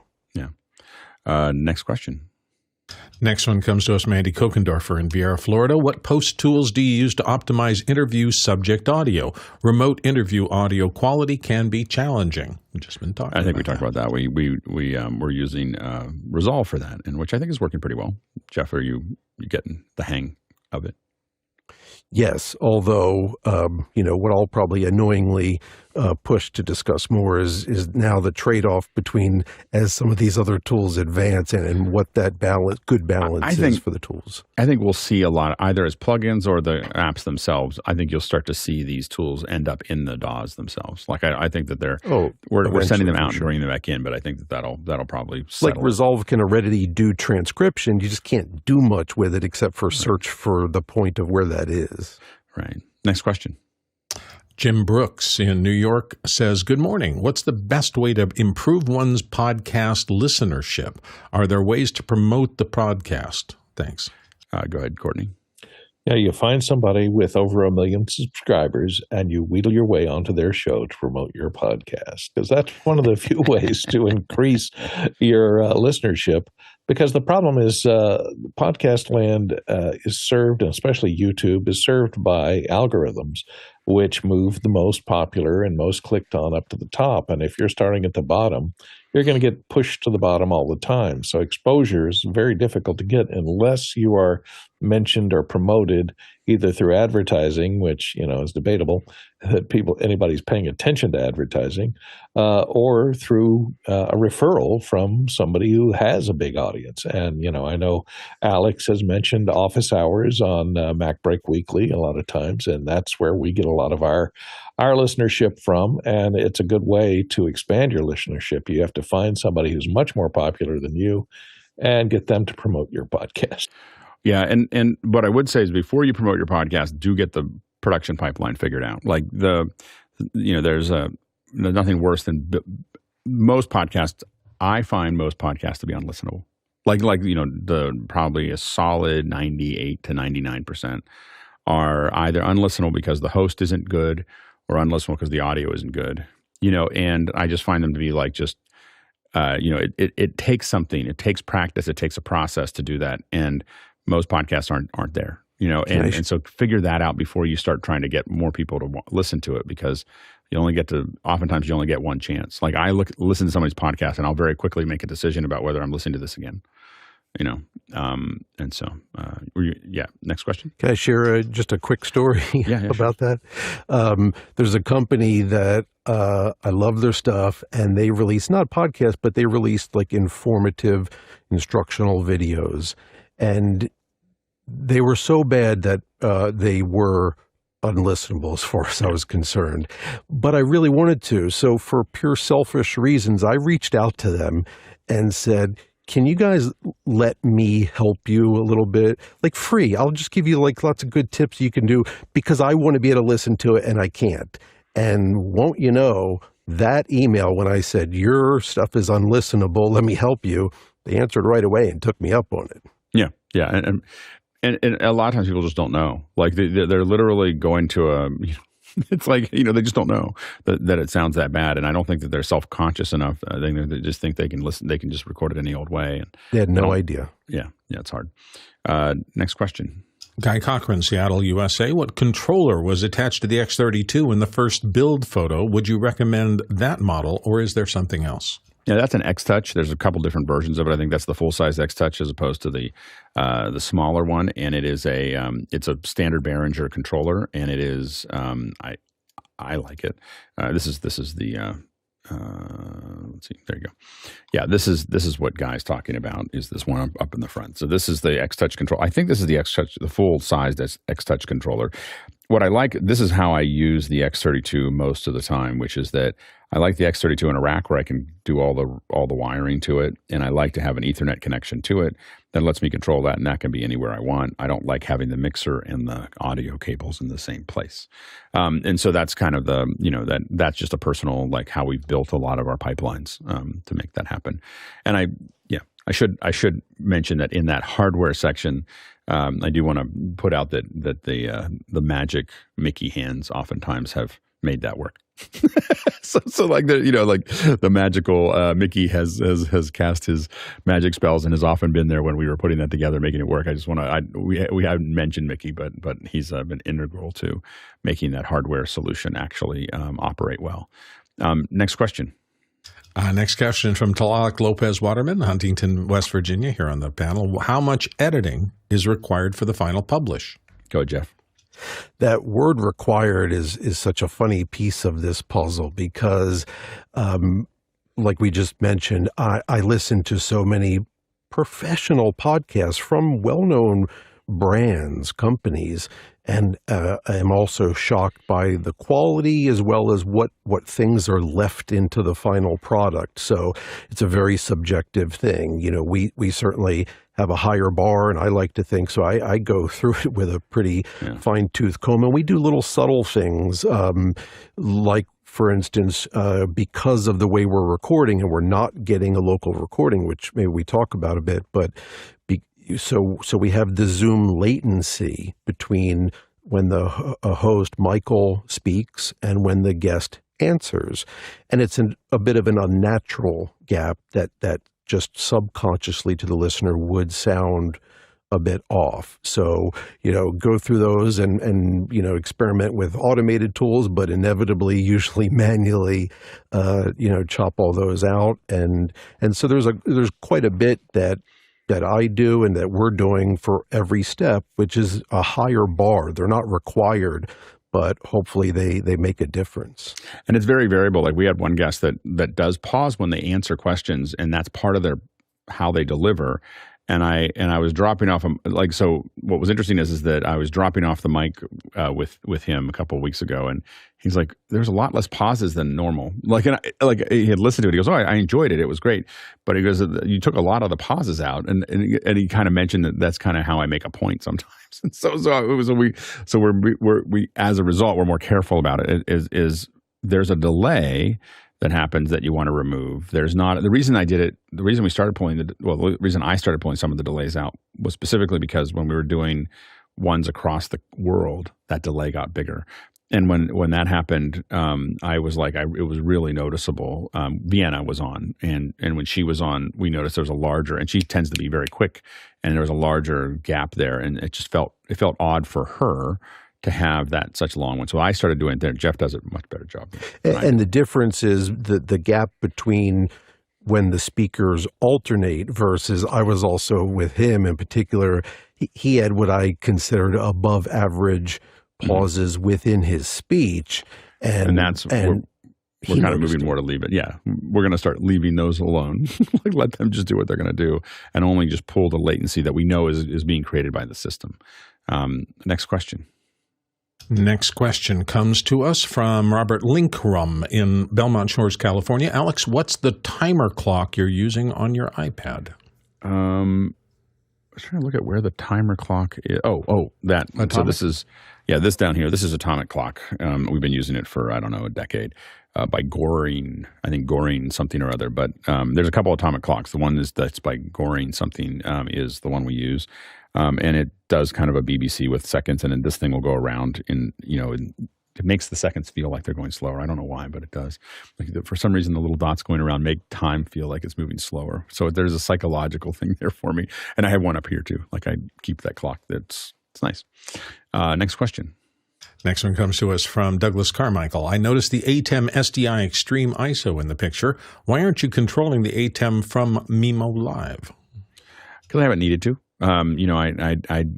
I just used it in this case. I use it as I use the ATEM as just a digitizer. It's just taking that one camera and delivering it, and I don't need it to do anything else. So there you go. Next question. Jack Cannon, Phoenix, Arizona. Why Reaper, Jeff, over Logic for podcasts? Good, Jeff.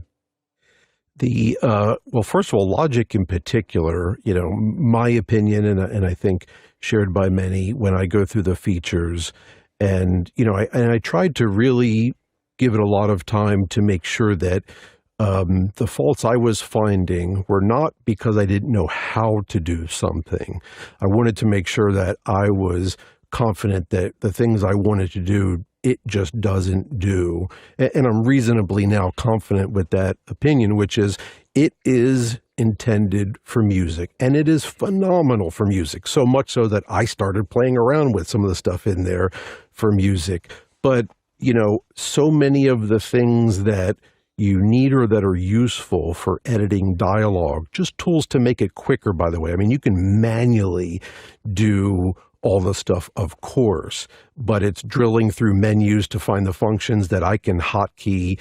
And by the way, you go to their website, there's not a mention of podcasting or dialogue or anything else, voiceover. I mean, nothing. Everything, all the marketing is about music, nothing about anything else. So their attention is clear. It's not by accident, I'm sure. They're great at music. Reaper is the complete opposite. We talked about like Android or other things. I mean, it is infinitely customizable. I can hotkey to anything. I can create, and I have lots of not just hotkeys to functions, but custom like macros, for example. So one button does many things. When I'm doing voiceover, by the way, my stop and start recording alternates between killing my mic. So when I listen back, I'm not hearing room tone or anything from my mic, and then cranking up my headphones a little bit, so I want them a little bit lighter when I'm talking and higher when I'm reviewing. And I can automate that literally with the button. So that shows you how customizable it is, but it's very difficult. It's not a beautiful user interface like Logic. It's not meant to be necessarily easy to use for complex things. You can learn it, you can do it, and it's just, there's so many of the little things that on the surface, that one thing doesn't make a big deal, but the things that you do, 100 times when editing one show, that all adds up. Go ahead, Bill. Yeah, we had a little discussion of this pre-show, and actually it was about some other topic. But what I realized is that all computers have basically the same audio engine, the API inside of them. So what really makes the only difference is interface design on top of that. What did the software designer expose to you in a system like the Macintosh, whether it's a desktop or a laptop, doesn't matter. They all use the same APIs behind the scene. And because of that, the quality coming out of name 5 programs that record audio, they're all identical because they're using the same basic engine. So that interface and the way that you learn that interface, it becomes what's important. I was shocked when I got over into the audiobook world that most of the people, a lot of them use Audacity, which has been around forever, a very inexpensive program with a lot of features. A lot of them use a thing called Studio One that I'd never heard of, but it's got some parts of it that are exposed that are very good for voiceover. I famously have been using Final Cut Pro because it uses the same code as Logic, just in an interface I understand better. So it's really so personalized. I think they all do exactly the same thing in the same way, yet the interface design makes it easier or harder for the individual to get in and learn to do what they need to do. So this is tough. Too many choices almost. And it depends on like where you're going to go with it as well. So one of the reasons that I am working on other things in Logic, and my resistance is usually to learning more than one interface. And so to me, Logic or Resolve will do the surround stuff that I need to do. And so I was kind of like, I'm willing to do it for those two things, but I'm not, and I don't typically at home we have a copy for other things that we do for Pro Tools. I don't use Pro Tools because I don't like iLok. Like it just has, iLok makes my eyes cross. I know a lot of people here like it. I hate it. So I won't use it. I'm just got, because it's just, I've spent time trying to get it to work, and I'm not willing to give that time back up again. Go ahead, Jeff. And I'll share my screen here. And one of the things, again, seems minor, but I can't tell you how often this is useful, which is Reaper has, all optional, but something that I believe they call it spectral waveforms. So as you can see, to me, using anything else, Logic and even Resolve, it's a black and white waveform. Mm-hmm. And to me, that's like, editing a movie in black and white, but you want it to be color. This gives you such granularity for when you do need to fix things and repair, or you need to cut out a word and join a sentence. I mean, I can see, it's like looking at the Matrix. I know where syllables are now, so I can join them up very easily, and it's so much faster to do it this way. Interesting. Yeah. Next question. Next one comes from Jim Brooks in New York. Have you used voice ISO in DaVinci, and if so, how do you find it works? Have you used that, Jeff? I haven't used it yet, the voice ISO. I don't think in the way we do it, I don't think we... I've not been able to get it to work well. There you go. Next question. Next question comes to us from Samuel Nordvik in Norway. Are you planning to record the show with Michael remotely from his home instead of bringing him into your office or home? We're discussing it. I think that to do that, I would want to make sure that he doesn't have to think about anything. So we want to set up a station there that he can just simply turn on, and I log in remotely over VPN and kind of run everything for him. So we just want to, if we do that, we've done it once from his house already. We sent Kevin over to do that. But what we would do is normally we do want to kind of set it up. And again, we look at this as a way to learn how we want to do podcasts in the future for lots of other things, from either office hours, but also for Own I Know. Like this is podcasts, are still, they're having some commercial challenges right now, but as a general regular communication with folks, they're pretty powerful. And so like figuring out best ways to make that work is something we're still thinking about a lot. Next question. Douglas Carmichael's up next. In conjunction with checklists, do you rehearse failures of any portion of the pipeline and alternate solutions if they occur? Go, Jeff. One of the things that attracted me to working on this is what Alex said, which is that every time is probably things are going to be different and trying new things. But when you do that, it makes this part hard because you don't know what you're deviating from until about 30 seconds out from show start. So that part becomes tougher. That's part of the fun of it. Yeah, I will say that the big thing from this perspective is that I'm pretty good at. There's a checklist that I go through that is something that I have multiple records. I'll let Jeff worry about the Zoom record. But on the local record, I'm pretty careful about like this, and even that something got through because I didn't know it was happening. But I'm trying to make sure that on the different channels on my mix pre that I see Zoom and I see Michael as two separate things. On the other record, I see that, and again, it's trying to make sure that I have 2 copies or 3 copies of the record are the most important things, to me, as we kind of go through that process. Next question. It's actually from me here in San Diego, and I was just wondering about local recording. I've always been fantasizing about somebody making a simple inline recorder box you could send to a guest. They just install it in line with their mic, and it captures that mic signal directly and then emails it back to home base. It would seem like such a simple and useful thing. I've had so many conversations with folks about that. It is it's what you really want is this with a Wi-Fi, a cellular, and an internal memory card that you can plug this in to any mic, and it literally connects back to a server system that allows you to get both live as well as be allowed to record and forward. Sell as many of these as you can make. Like it would change a lot of things.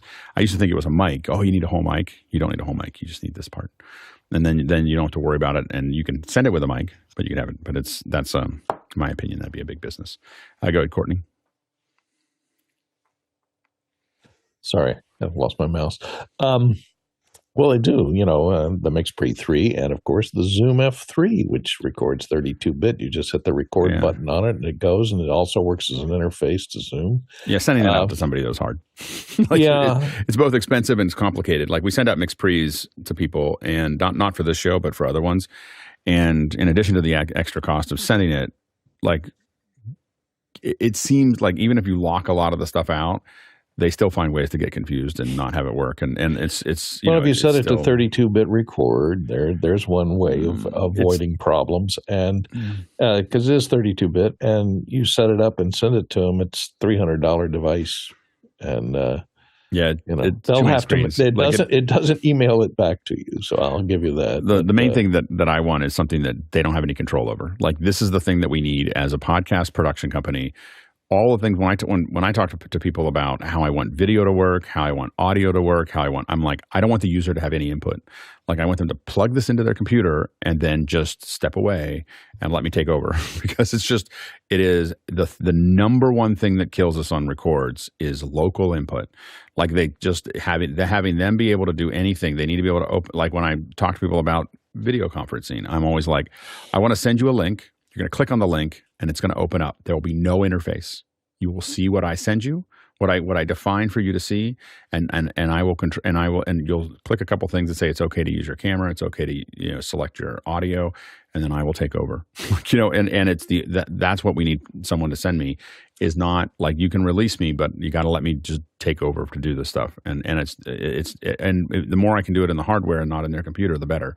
But because if it's in their computer, you got to deal with things like, you don't know how their computer's set up. They have notifications turned on. No, I prefer it to all to be hardware. Like, I think that there's a huge opportunity to have an audio video device like a RØDEcaster or whatever, but with a knob that controls their mix between themselves and the thing, and a knob that controls their volume, like what they hear in their headset. That I want them to be able to control.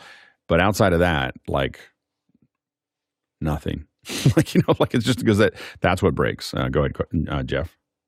But that's why, I'm not optimistic that we're going to necessarily see something in hardware for this, because this scenario, I think, is pretty rare. In other words, we care enough to do this, but also the fact that we have different one-off guests. When there's a distributed podcast hosts, but they can do that. But we have... Yeah, I don't think so. I mean, like, you look at all the TV stuff now that we're sending things out to. If they had an easy way to do that, they would. They don't do it because they can't deal with the tech support on the hard hit. Like, they can't, like, I've talked to them about it. Like, they can't, sending kits out mean that they have to support those kits. And the fact that each kit has too many dials is a big reason that they don't send them out. Like, because I thought it was budget, and they were like, well, it's kind of budget, but it's really just a matter of, like, we send it out to them, we don't know what state it's going to go into, and it's easier just let them use what they use all the time. But for example, you mentioned Zoom. I mean, all of the pieces are there. Everyone's using Zoom, and each Zoom client, on computer at least, has a record button. So everyone is already set up to be able to record. They could so easily, I mean, relatively speaking, add the functionality that it records the guest locally on their machine before it ever hits the cloud and syncs that up. All I can say is that they announced that a year and a half ago. It's a third rail. We'll just walk away from that one. Right. So anyway, because of the demand. Right. Next question. Next question comes to us from Douglas Carmichael. How are you compensating for the famous ATEM crush? It doesn't matter. We're basically delivering now. Because Michael's using the same camera that I have, my camera has a LUT that does some compensation for the crush. So my camera is lifting what you're seeing here is actually lifting the blacks up before it gets to the ATEM, so that when the ATEM pushes them back down again, it doesn't crush them. And the way I did that was I ran the camera through the switcher and then captured a log image and then corrected that log image, not making the correction at the camera. So that's how that's getting handled here. But in general, it wouldn't matter, because it's really so that you can see them relatively comfortably. No one ever sees the video after the live. In our case, like, we're not making that available. So mostly because I don't want to, if I knew that I was going to let other people see it, the level of work that we would do to make that work would swallow up what we're spending on just getting the audio to work. So that's the issue. Next question. Mickey McAchord, the Philippines. Why SquadCast over RiversideFM? So I have to admit, I mean, Jeff may have a different opinion about it. I used it once. I used Riverside once, and that little weird thing where it basically crops in on the image bit me very badly, and I will never use this product again. I just literally, like, it was so much work for me to fix it, and I looked so bad that the anger that I had related to it, I still get angry thinking about it, because it was like a whole weekend, like, of me fixing, this was a different one than Chris had to fix, and that we did something else with. But this was like, it was like something that was out in that outer area, and it was changing, and I couldn't see it because they had cropped it in, because I guess I didn't pay enough. I didn't know that there was another version, and I didn't know that I wasn't seeing the whole frame, and that is just. What was in the frame? I can't say. I'm not going to say on the show. So anyway, it was bad. It was just out of frame, and it was very inappropriate. Anyway, but the thing is, I would have seen it. It was just like, it was a guest who's crazy and has crazy things in the background, and there was a crazy thing up there, and it was animated. Anyway, the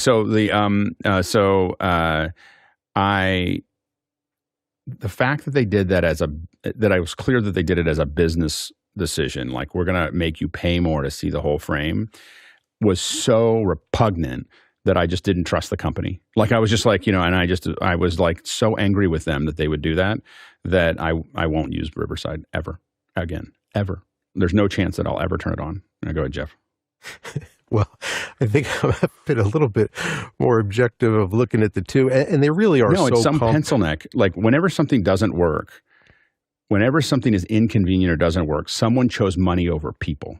Like that's like, you always have to remember when something is inconvenient, when your little top doesn't pop off well, when something doesn't quite click together, when someone chose money over people. And so I think about that every day. Every time something isn't working well, I just go, someone chose money over people. Separate conversation. But if we remember Zoom in the early days of the pandemic, they did some things that by that's intention that were not very user friendly. I don't know. I mean, they gave us a lot for free. I mean, that's why Zoom exploded, was because everyone else wasn't giving you 40 minutes for free.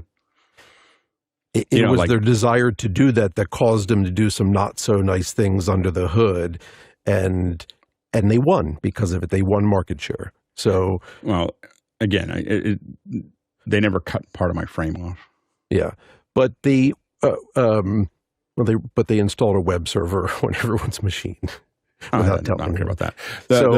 I'm just result oriented. The result was that the Riverside cut a piece of my thing. We're running over time, so we'll leave it go.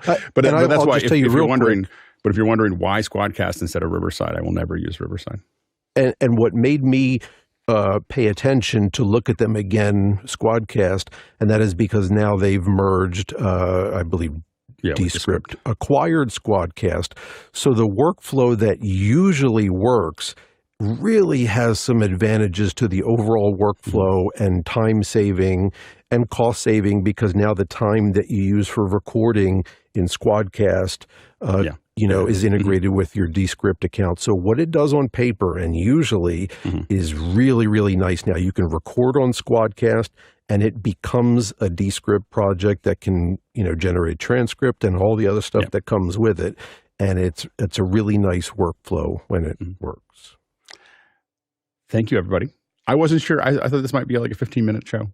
So anyway, thanks to the great panel here to make this conversation really go well. It was really the perfect panel for this show, and I can't do this without you. And thanks to the incredible team on the back end that makes this work. Sorry, we're running a little over. But thanks to the incredible tech team that develops this product, that pushes the whole industry forward by making this product work, that is cutting the show every day, that is managing what we're showing on every day. And so I really appreciate all of your contribution. And thanks to all the great questions. If we didn't get to your question this hour, because we pushed some back, if you weren't in the QR code, it goes back to your own notes, and that's in the little hamburger. I just keep needing to tell people that because they don't put them back in. You can put them back in the next day. So just do that tomorrow. All right. Now we're going to, we traveled 78,000 miles today, 126,000 kilometers, and that's 623 million bananas for scale. All right, let's get out of here. Get back to after hours, between other things. Complaining about Riverside. I'm so angry. There's not very many companies that have gotten me that angry. That's one of them. Can we get my only question, Alex, is how you really feel. Don't do that. There's just certain things that I'm just like, it was so much work. It was so much pain. And knowing that they did it just to force and not being super clear about it. Like that was the thing that if they had said, hey, you're not getting this thing if you don't pay more. This is back when I used it. There was no communication to it. I thought that I was just getting, admittedly, I didn't test it enough to look at the records. I looked at the records. I just hadn't looked at them that closely, not realizing that. I was like, why didn't I see that? I would have definitely noticed that during the show. Wonder what other company values money over function. Yeah, you have to pay extra for, like RAM, 4 times what it costs.